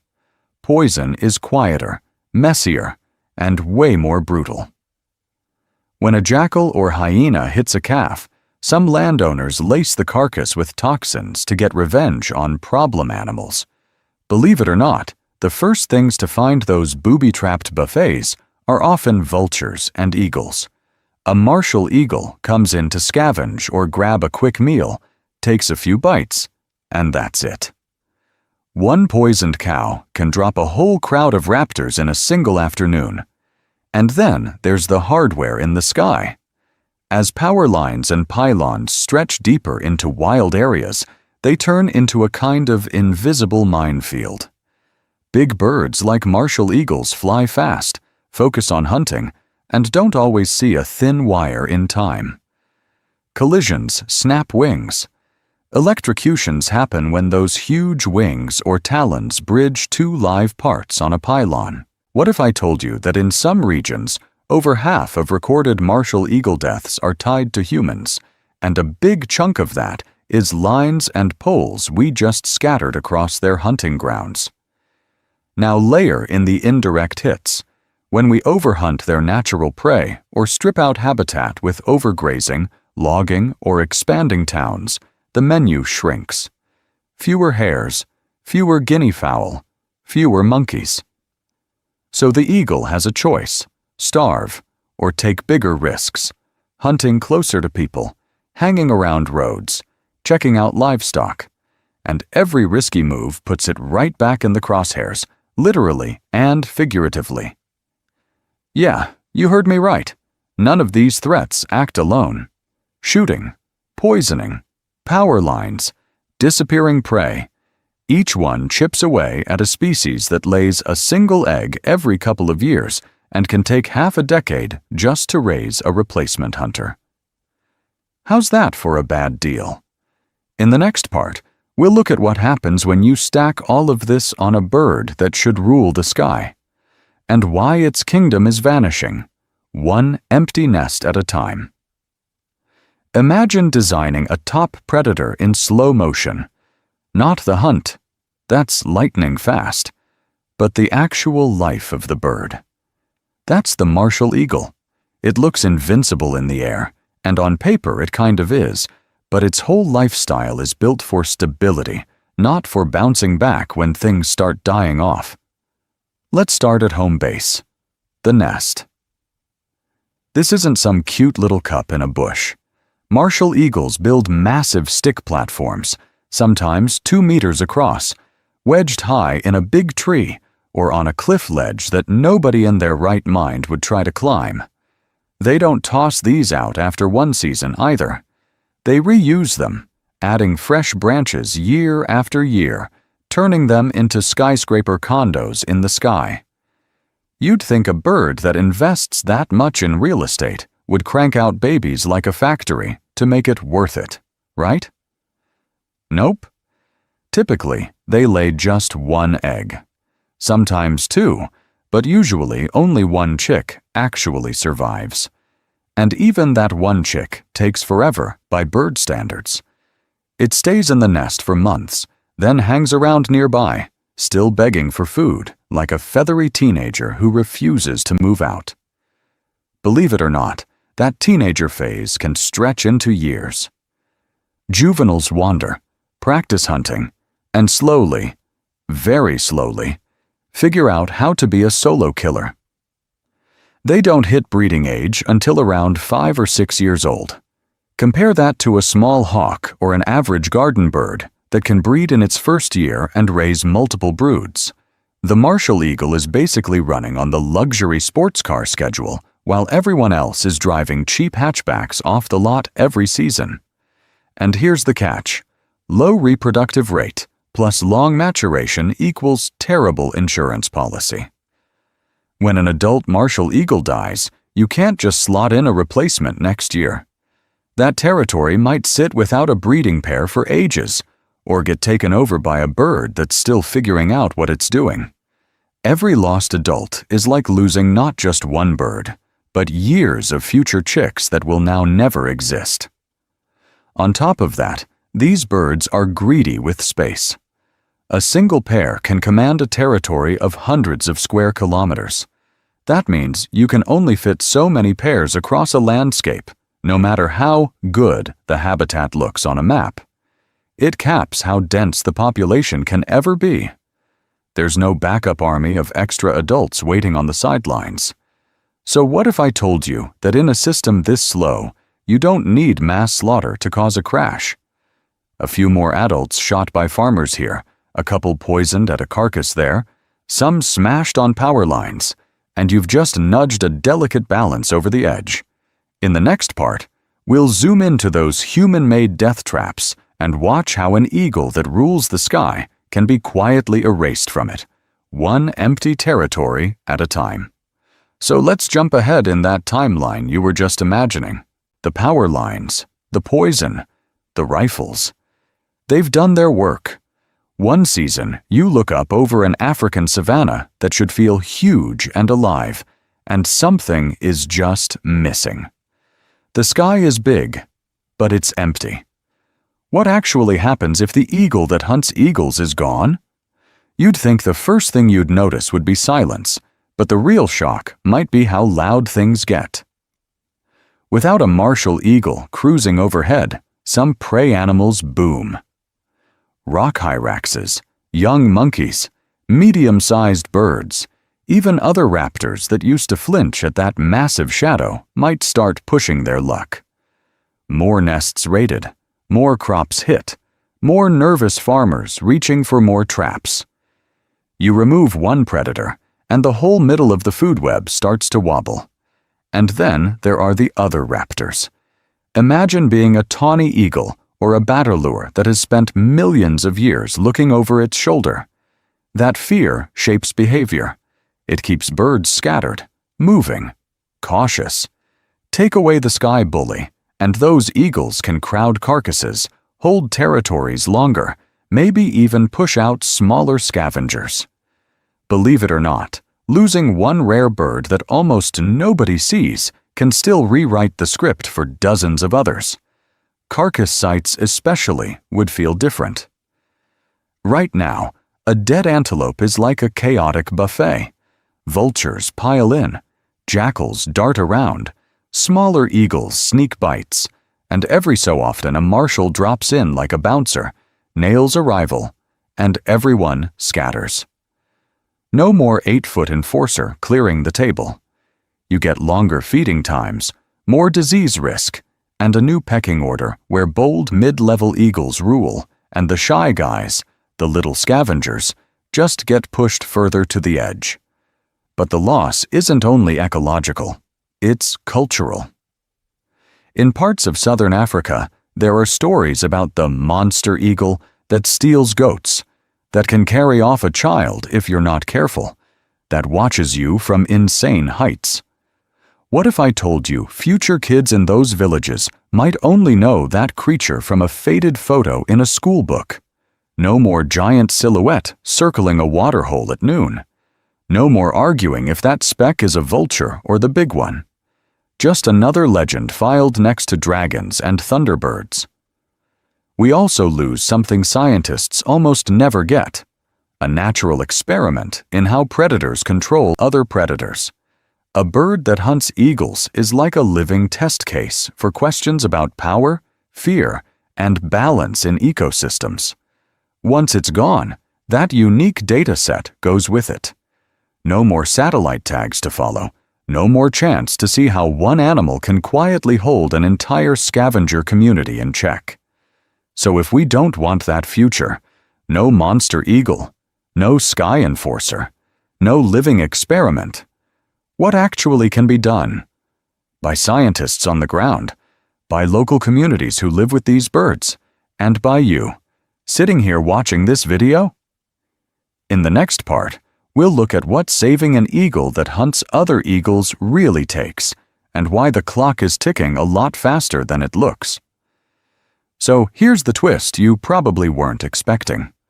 In some places, the monster eagle farmers used to shoot on sight is now the bird they brag about having on their land. Imagine a dry farming valley on the edge of a South African reserve 20 years ago. Martial eagles were just dark shapes on a pole, and if one circled low over the goats, someone grabbed a rifle. No questions, no second chances, just another predator removed from the sky. You'd think that was game over for the eagles, right? Except a few biologists decided to be annoying in the best way. They started visiting those same farms with photos, maps, and something way scarier than talons: spreadsheets.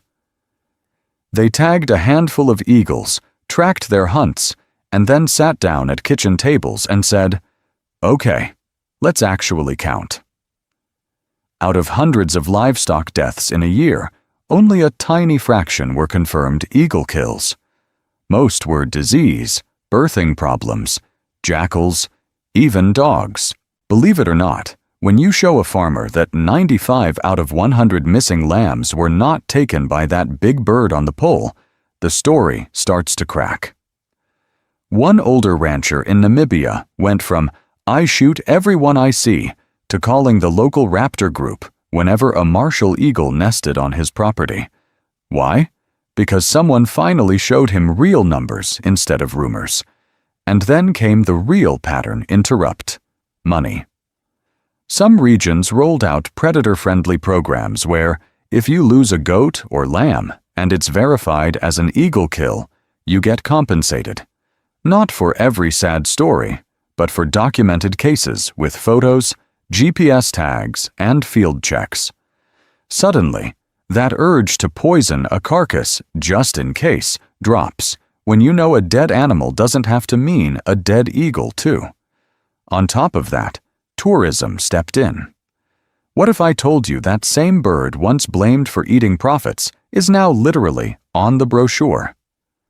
Guides can point to a martial eagle on a nest and say, "That's our apex raptor," and visitors lose their minds in the best way. A living, breathing, 8-foot wingspan advertisement. How's that for a rebrand from villain to VIP? When you see it like that, the martial eagle flips from monster to guardian. It keeps baboon numbers in check. It draws photographers. It signals a healthy, wild landscape. It becomes the proof that your land still works as an ecosystem, not just a factory.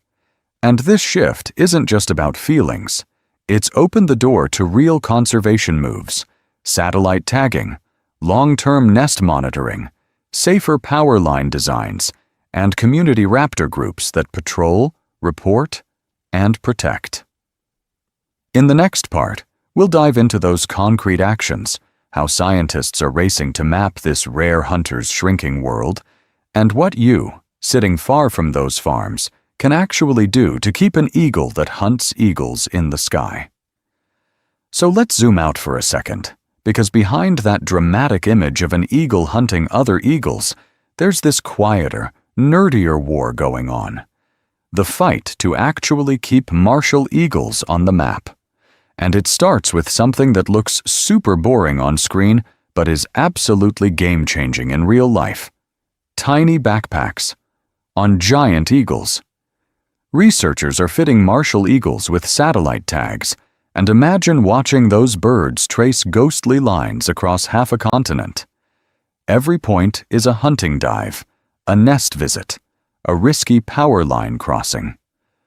Over months and years, Those dots turn into territory maps and migration corridors, the literal blueprint of where this rare sky hunter still dares to fly. You'd think we'd already know that, right? Nope. In a lot of regions, these tags are the first hard data anyone's ever had. And those maps aren't just for pretty science posters. They're dropped straight into land use planning meetings. A cluster of eagle locations over a stretch of savanna? That becomes a red flag when someone wants to plow it into crops or put up another row of turbines. A narrow corridor between two parks? Suddenly, that's not empty land anymore. It's the one path a breeding female uses every year. Lose that. Lose her entire bloodline. On the ground, the work gets even more personal. Martial eagles don't nest in just any tree. They want the big old ones, or specific cliff ledges that have been used for generations. So conservation teams literally go door to door with landowners and say, "See that one massive tree your grandfather never cut? That's a nursery for an apex predator."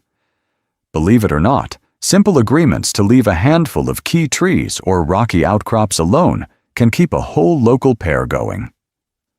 Then there's the silent killer. Power lines. A bird with an 8+ foot wingspan plus badly designed infrastructure is not a great combo. So engineers and raptor nerds are teaming up to insulate dangerous poles, add perch guards, and redesign new lines. So an eagle can't bridge two live wires with its wings. It's not glamorous. It's not a Marvel movie. But every retrofitted pole is a death that doesn't happen.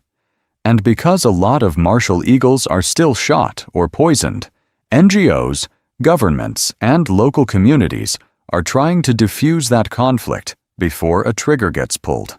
Workshops with farmers, compensation schemes for lost livestock, school programs where kids adopt a tagged eagle and track it online. What if I told you that seeing your bird's dot move across your phone makes you way less likely to see it as a monster? Yeah, you heard me right. But here's the uncomfortable part. All of this works. Just not fast enough, not wide enough, and definitely not with enough money. Some tagged populations stabilize. Others, only a few hundred kilometers away, are still in free fall. You'd think an animal this unique would have a blank check by now, as if conservation funding ever worked like that. In the next section, we'll zoom in from big projects to you personally. How's that for a plot twist, that someone who's never seen a martial eagle can still shape whether it survives? So if you, sitting at home, can influence this bird's future, imagine what it means when scientists focus in on it. We're not just watching a cool predator on safari. We're basically reading the instruction manual for an entire ecosystem written in talons and feathers. Here's why that matters. Martial eagles don't just sit at the top of the food chain. They reach down and rearrange it. Most apex predators eat herbivores. This one? It eats monkeys, antelope, and yeah, you heard me right, other eagles. When a creature at the top starts picking off other top hunters, it changes who gets to eat, where they hunt, and even how safe it is to be out in the open. You'd think that's just drama for the bird world, right? Nope. That ripple runs all the way down to plants and soils. If martial eagles keep baboon numbers in check, that affects how much vegetation gets stripped from hillsides, which affects erosion, which affects water quality for people. One rare animal, a whole chain reaction. And this is where research gets really juicy. By tracking martial eagles with satellite tags, logging every kill we can confirm, and mapping their territories, scientists can test big questions about food webs. How much overlap is there between a martial eagle and, say, a tawny eagle or a battledore? When the martial eagle takes out a rival, does that open space for jackals, vultures, or even feral dogs? Believe it or not, answering that helps us predict how resilient an ecosystem will be when the climate throws it a curveball. Hotter, drier, more unpredictable seasons mean prey moves differently, breeds at odd times, or crashes altogether. If your top predator is a specialist, it can starve. If it's a flexible, hyper-competitive bruiser like the martial eagle, it might switch targets, steal kills, or push weaker predators out. What if I told you that understanding that one decision, switch or starve, can help us forecast which landscapes collapse and which adapt? There's also the human side. A bird this big, with a grip strong enough to crush a small antelope's skull, is easy to turn into a villain. Farmers see a dead lamb and blame the sky. Studying what martial eagles actually eat, how often they take livestock versus wild prey, gives us receipts.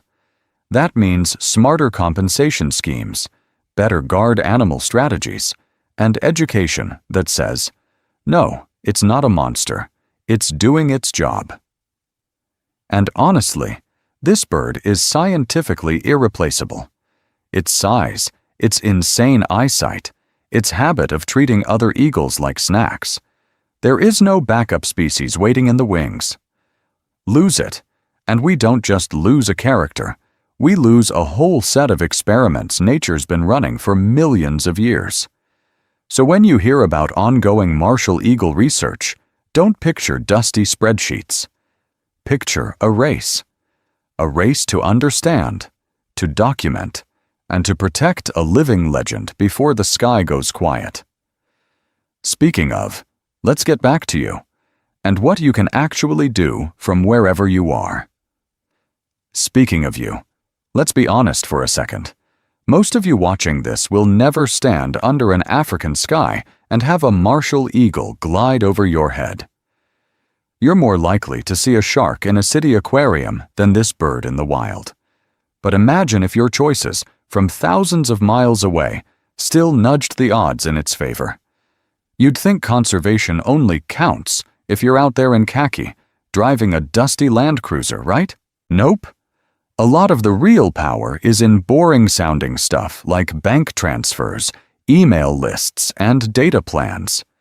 Believe it or not, those satellite tags that let scientists track where martial eagles fly, hunt, and die are paid for by people who will never set foot in Kruger or the Serengeti.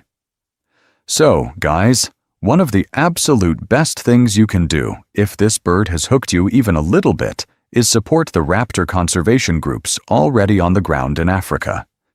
The teams fitting eagles with transmitters, climbing trees to check nests, and arguing with power companies about dangerous lines. They're constantly chasing funding. A single long-term tag can cost more than your entire camera setup, and that's before you pay the person hiking into the bush to put it on. If you're thinking, okay, but I'm broke, you're not off the hook. Money is powerful, but so is information. Martial eagles are shot and poisoned because of stories, not facts. Farmers hear that they're wiping out goats and lambs, as if these birds are just flying buffets with talons. The actual data? In many study areas, livestock is a tiny fraction of their diet compared to wild prey like guinea fowl, monkeys, and small antelope. So when you see comments or posts painting them as monsters, you can push back with reality. Share accurate videos, articles, and research summaries. Explain that yes, they can take a lamb, but no, they are not systematically emptying anyone's farm. That tiny difference in how people talk about an animal can mean the difference between someone reaching for a camera or reaching for a rifle. And don't underestimate the weird power of visibility. What if I told you that just making martial eagles cool online can help keep them alive? Videos, art, fan edits, school projects, even that one kid who will absolutely turn this bird into a tattoo design. All of that creates a sense that this rare predator matters, that it has an audience, that funders and governments should care. Because the more people who know that there is a bird out there big enough to hunt other eagles, the harder it is to quietly let it vanish. In the final stretch of this story, I'm going to ask you something tougher. Not just what you can do, but what you think we should do. Should we fight to save a bird that hunts other predators at all costs? Or is there a line where we step back and let nature and us collide? So let's pause that collision for a second. Imagine it's not today. It's 40, 50 years from now. You're standing in the African bush at sunset, the air doing that thing where it goes quiet for no reason, and you suddenly hear your own breathing. You tilt your head back, hand over your eyes, and you scan the sky. There's blue. There's heat haze. A couple of tiny birds way, way up. Just dots drifting like dust on a lens. You wait for something bigger. Nothing comes. You'd think you'd notice what's missing. You'd think your brain would scream, "Hey, where's the shadow with the 8-foot wingspan? Where's the bird that used to make antelope flinch just by flying over?" But if you grew up in that future, you don't feel a loss. You just feel normal. That's the scary part. We are really, really good at getting used to absence. A forest loses its biggest trees, and a kid born later just calls it a forest. A reef turns from neon to gray, and the next generation calls it healthy enough. A sky that once held a martial eagle becomes a sky of small, safe birds, and nobody even knows to look higher. Now snap back to right now. Same bush, same horizon, same heat. This time, when you look up, there's a shape. At first, it's just a smudge, a dark cross on the light.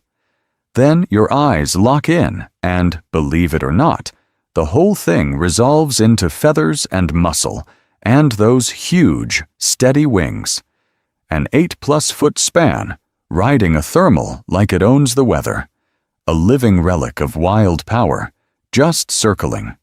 Not a logo, not a statue. An actual animal that can drop out of that sky, punch through the air at highway speeds, and hit with enough force to knock a monkey out of a tree. How's that for a reality check? And here's the pattern interrupt. Imagine that's the last time anyone ever sees that silhouette over this valley. No gunshot. No dramatic movie scene. Just one bird that doesn't come back to its nest. One pair that never raises chicks. One empty patch of sky that quietly stays empty. What if I told you that, within a couple of human lifetimes, that could be the default? Not a tragedy people tell stories about, just the way things are. For kids who never had to duck under a martial eagle's shadow. Yeah, you heard me right. The only bird on Earth bold enough to hunt other eagles could go from nightmare to rumor in a single generation, and most of us would be busy checking our phones. So as we move into this final stretch, I want you to hold that empty sky in your head. Because the martial eagle isn't just a rare, scary creature. It's a test. A test of what we do with power we fear. A test of whether we only protect the cute and convenient, or whether we're willing to share our world with the predators that make it truly wild. Speaking of, let's get back to it, and talk about what that test actually looks like for you, for me, and for this bird that hunts eagles. So let's zoom out for a second. Remember where we started. An eagle, that classic Sky King predator, suddenly realizing it's not at the top of the food chain as a darker, heavier shadow drops out of the sun. Back then, it felt almost mythical, like some fantasy monster. Now you know that shadow has a name. It's the martial eagle, a massive African raptor with an 8-plus-foot wingspan, barrel chest, and eyes that look straight through you. You'd think an eagle that big would just bully antelope and monkeys and call it a day, right?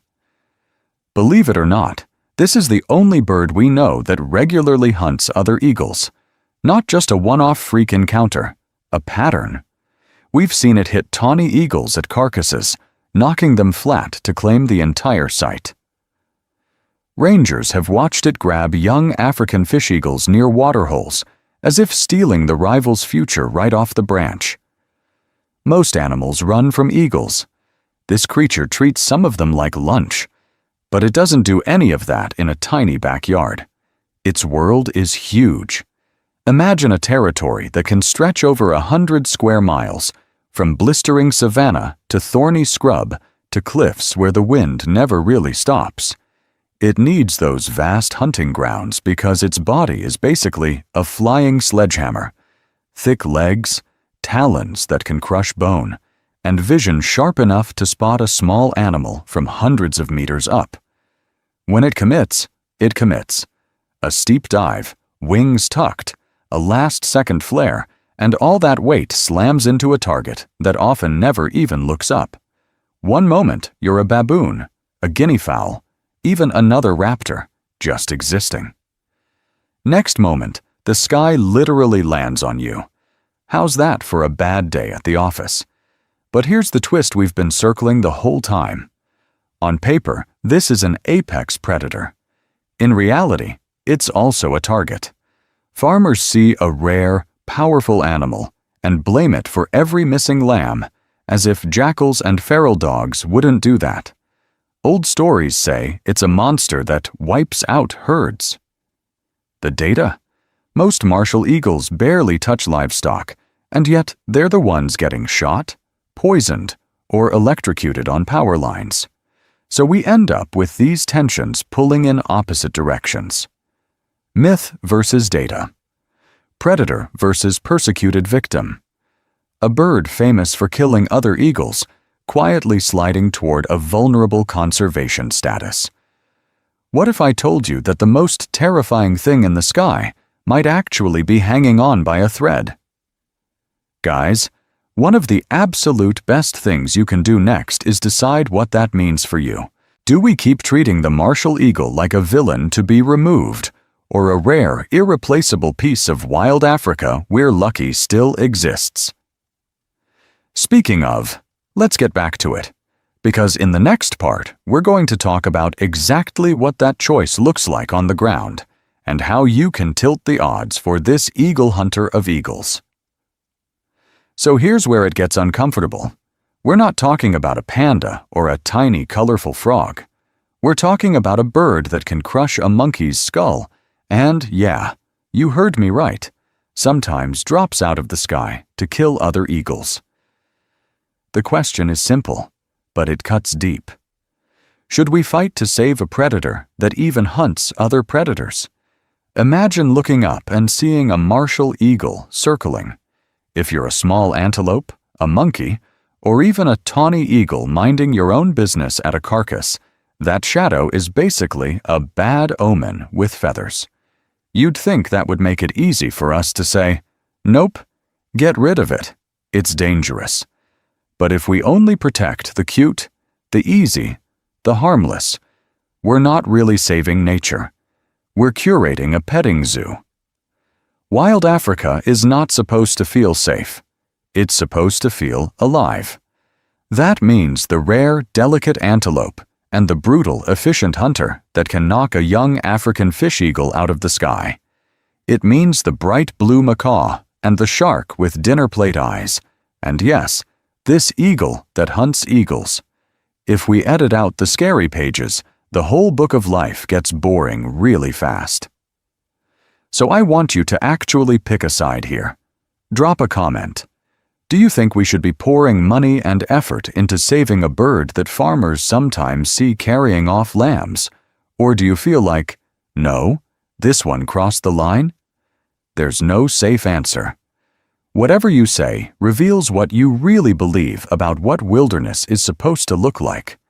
And guys, one of the absolute best things you can do for a creature like this is exactly what you're doing right now. Paying attention. Views, comments, shares. That stuff is not just vanity metrics. When people search martial eagle and find more than just problem bird removal, It quietly shifts the conversation from fear to protection. So if you want this debate to get louder than a few angry posts on a farm Facebook group, share this video. Send it to that one friend who always argues about predators, or the person who loves raptors but has never even heard of the only bird that hunts eagles. Believe it or not, a single share can be the start of a funding push, a classroom lesson, or a kid deciding to become a conservation biologist. Down in the description, I've linked real raptor conservation projects working in Martial Eagle country. If you're in a place to donate, amazing. If not, even just following, boosting their posts, or using your voice when someone calls these birds vermin is a kind of vote.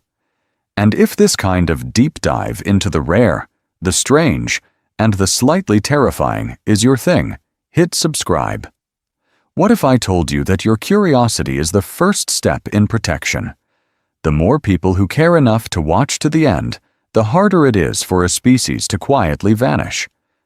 Picture this: a Martial eagle, wings wider than you are tall, riding a thermal until it's just a speck, then gone into the clouds.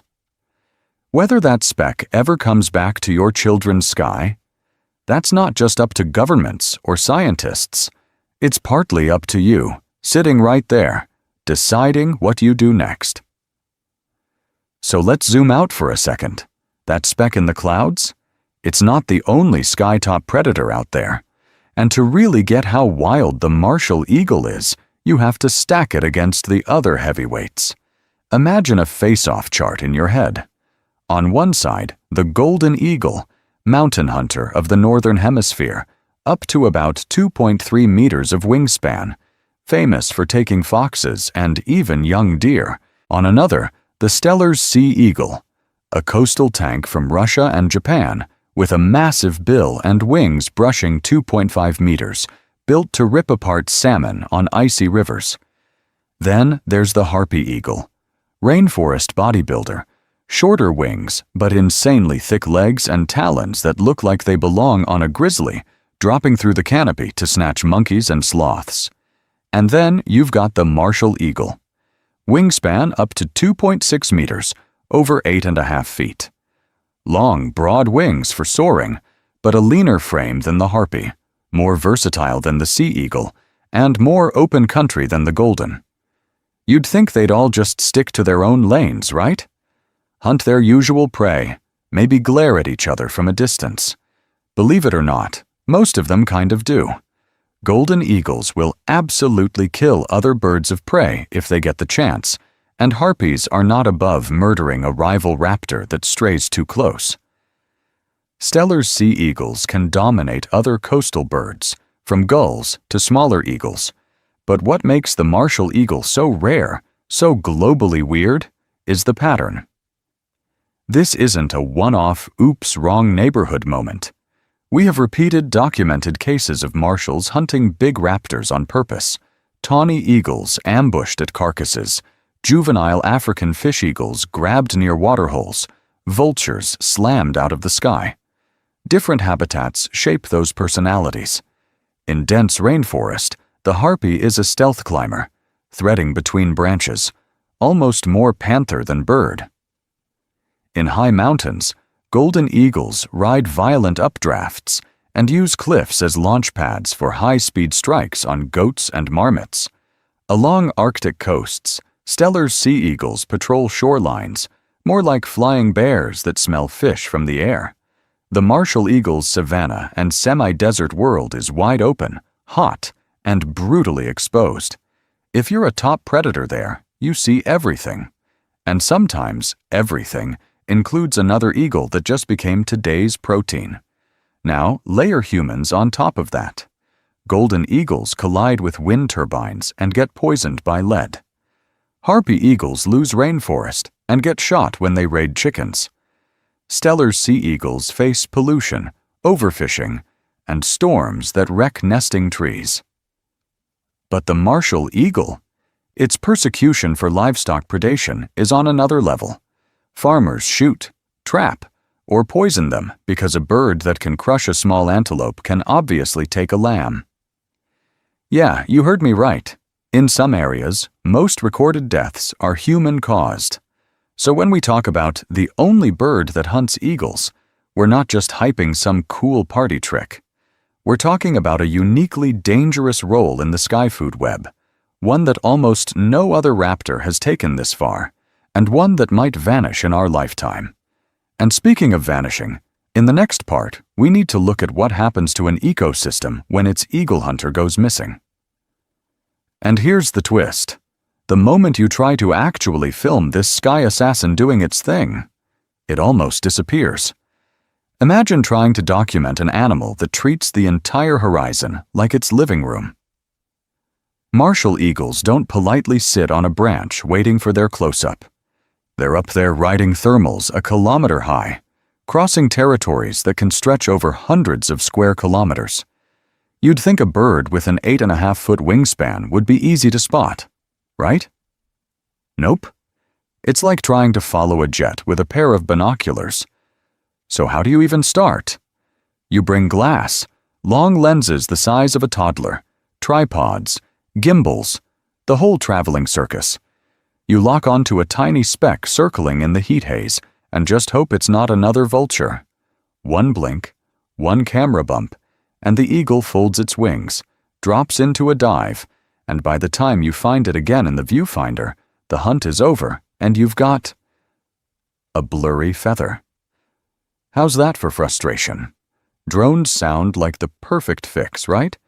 Believe it or not, that's usually the worst idea in the world.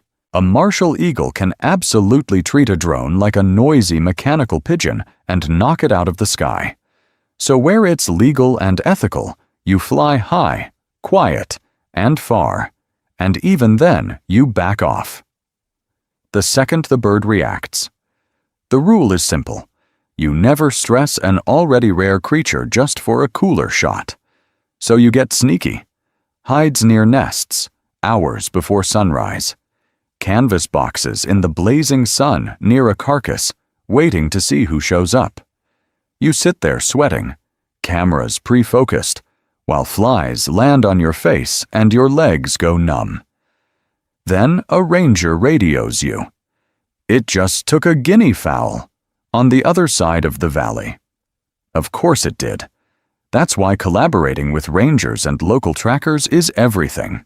These guys know the individual birds, the favorite perches, the seasonal patterns. One will point to what looks like an empty patch of sky and go, "He'll hunt there this afternoon." What if I told you they're usually right? And even then, you might only catch a distant silhouette stooping at insane speed, the actual impact hidden by trees. The crazy part is how the footage, or the lack of it, mirrors the bird's reality. Martial eagles are vanishing. So the internet isn't full of crisp 4K slow-mo kills. It's scattered with shaky clips, rare nest cams, and a handful of insane sequences that took weeks or months to get. So when you see a clean, close shot of this bird taking another eagle mid-air later in this video, remember, that might represent years of patience and near misses. But speaking of what you're about to see, the next question is darker. What happens when the hunts stop, not because we missed them, but because they're not happening anymore? Imagine we rewind the story and pick a different path. Same bird, same insane power, but a totally different ending. In one version of the future, the martial eagle doesn't vanish from the sky. It owns it. You'd think that sounds unrealistic, but we've actually done it before with other rare predators. In the hopeful timeline, power companies in Africa retrofit the worst power lines, spacing wires and adding markers so a bird with an 8-foot wingspan can see and avoid them. Farmers stop reaching for the rifle every time a shadow passes over a goat, because compensation schemes and better livestock guarding mean losing one animal doesn't feel like the end of the world. In that world, protected areas link up like stepping stones. Big national parks, community conservancies, even private ranches form a loose network where these eagles can nest, wander, and hunt without getting shot, poisoned, or electrocuted every few kilometers. Populations that are crashing now flatten out, then creep up. You start seeing more juveniles in the air, more breeding pairs on pylons and cliffs. Bird guides don't whisper, "You're incredibly lucky," when you spot one. They just say, "There's our local pair." But flip the coin. What if I told you we just keep doing what we're doing? Same uninsulated power lines, same expansion of farmland, same knee-jerk persecution anytime a lamb goes missing. In that version, the decline doesn't slow, it accelerates. First, the martial eagle disappears from the marginal places, small farms, overgrazed savannas, crowded village edges. Then it vanishes from entire countries. Local extinction in one region, then another, until only a few strongholds are left in huge parks like Kruger or the Serengeti. And if those last pockets get hammered by development, poaching, or just bad luck, the only bird that hunts eagles quietly joins the list with the Spix's macaw and the saola. Gone from the wild. Maybe a few in captivity. Maybe not. How's that for a plot twist no one asked for? Now, there's a third path that's almost worse because it tricks you. The ghost species future. In this one, martial eagles don't fully disappear. They just retreat into a handful of big, well-funded reserves. You can still see them. If you fly halfway across the continent, pay park fees, and stare at the sky for days. Outside those fences? Nothing. Kids grow up in former martial eagle country and never see the bird that once hunted monkeys, antelope, and other raptors right over their heads. On paper, the species is safe. In reality, it's a museum exhibit still technically alive, and hanging over all three futures is climate change. Hotter, drier savannas mean less prey in some areas, more intense storms that wreck nests, shifting wind patterns that make soaring and hunting harder. Some regions might actually become better for them as tree lines move or new prey moves in, but only if there are still eagles around to take advantage. Believe it or not, none of these endings is locked in. We're not watching a finished documentary. We're in the middle of it. Which scenario wins depends on what governments fund, what power companies build, and what you and I decide is acceptable to lose. And speaking of what we're willing to lose, let's zoom in on the people who live under those wings every day and how they're quietly deciding this bird's fate.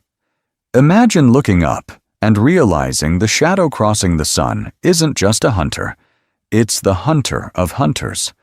The martial eagle forces us to face something we don't really like to admit. Nature is not a Disney movie. It's powerful, it's complicated, and yeah, it can be brutal. You'd think an eagle that crushes antelope skulls and occasionally picks off other raptors would be the villain in this story, right? But that's us projecting our feelings onto a wild system that doesn't care about our morals. The martial eagle isn't evil when it kills a young African fish eagle or a monkey. It's just doing the one job evolution gave it: survive long enough to raise a chick in a world where most chicks never make it. What if I told you that if we really want to protect ecosystems, we have to protect that whole messy picture? Not just the cute animals, not just the feel-good moments, but the full food web. Hunters, scavengers, parasites, and yes, a bird that sometimes hunts other eagles. A savanna without apex predators looks peaceful at first glance. Fewer kills, less drama, but quietly, the balance starts to slip. Herbivores overbrowse, mid-level predators explode, and the rare, unique creatures that depend on a specific rhythm of fear and movement just disappear. And here's the twist. The scariest predator in the martial eagle's life is terrified humans.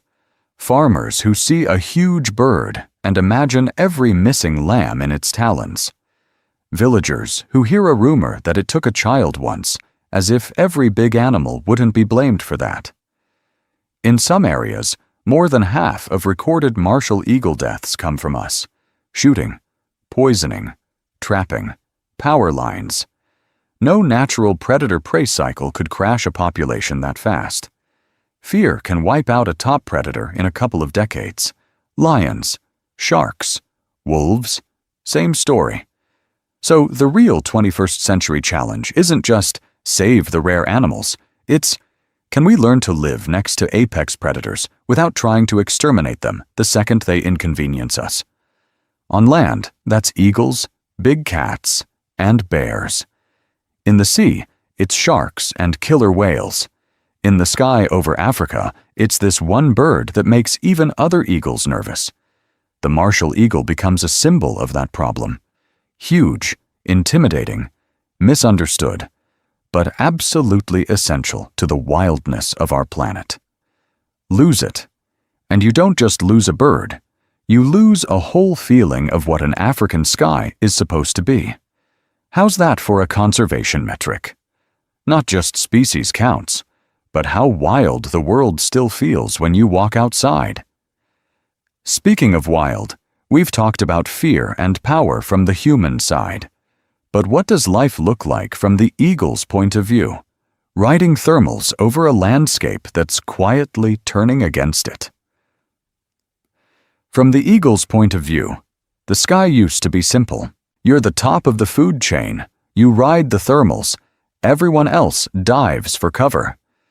And then, imagine looking up and realizing there is one bird out there that hunts you. Yeah, you heard me right. This isn't just any raptor. This is the only bird we know that regularly hunts and kills other eagles, and it's in serious trouble. You'd think a creature that can crush a monkey's skull and knock an antelope off its feet would be untouchable, but it's not bullets or talons that are taking it down. It's us. Power lines, poisoned carcasses, shrinking savannas, all the invisible stuff you don't see when you just glance at a pretty wildlife photo. So here's where you come in. If you want more people to even know this predator exists before it's gone. Guys, one of the absolute best things you can do is ridiculously simple. Like this video. Drop a comment. Share it with that one friend who's still convinced lions are the only scary thing in Africa. It sounds small, but every extra set of eyes is another person who can't say, "Oh, I had no idea," when the martial eagle quietly disappears. Believe it or not, awareness actually moves money, and money moves fences, ranger patrols, and policy. If you're curious what helping looks like beyond the algorithm, check the description. I've linked raptor conservation groups that are on the ground dealing with snare lines, power line collisions, and farmers who see a nest and reach for the rifle. Even a tiny recurring donation, the price of a coffee or whatever snack you doom scroll with, adds up when hundreds of you do it. What if I told you that could be the difference between a protected nest and an empty sky over the same valley in 10 years? And if you're into this kind of story, wild, messy, not sanitized nature where the hero is a bird that eats other apex predators, hit subscribe and turn on notifications. That's basically you joining a community that actually wants to look at the real food chain, not just the cute highlight reel. We go from Asian unicorns to deep-sea shark ghosts to eagles that terrify other eagles, and we don't pretend any of it is guaranteed to stick around. So, last thing, as long as martial eagles still cast shadows over the savanna, there's something left worth fighting for.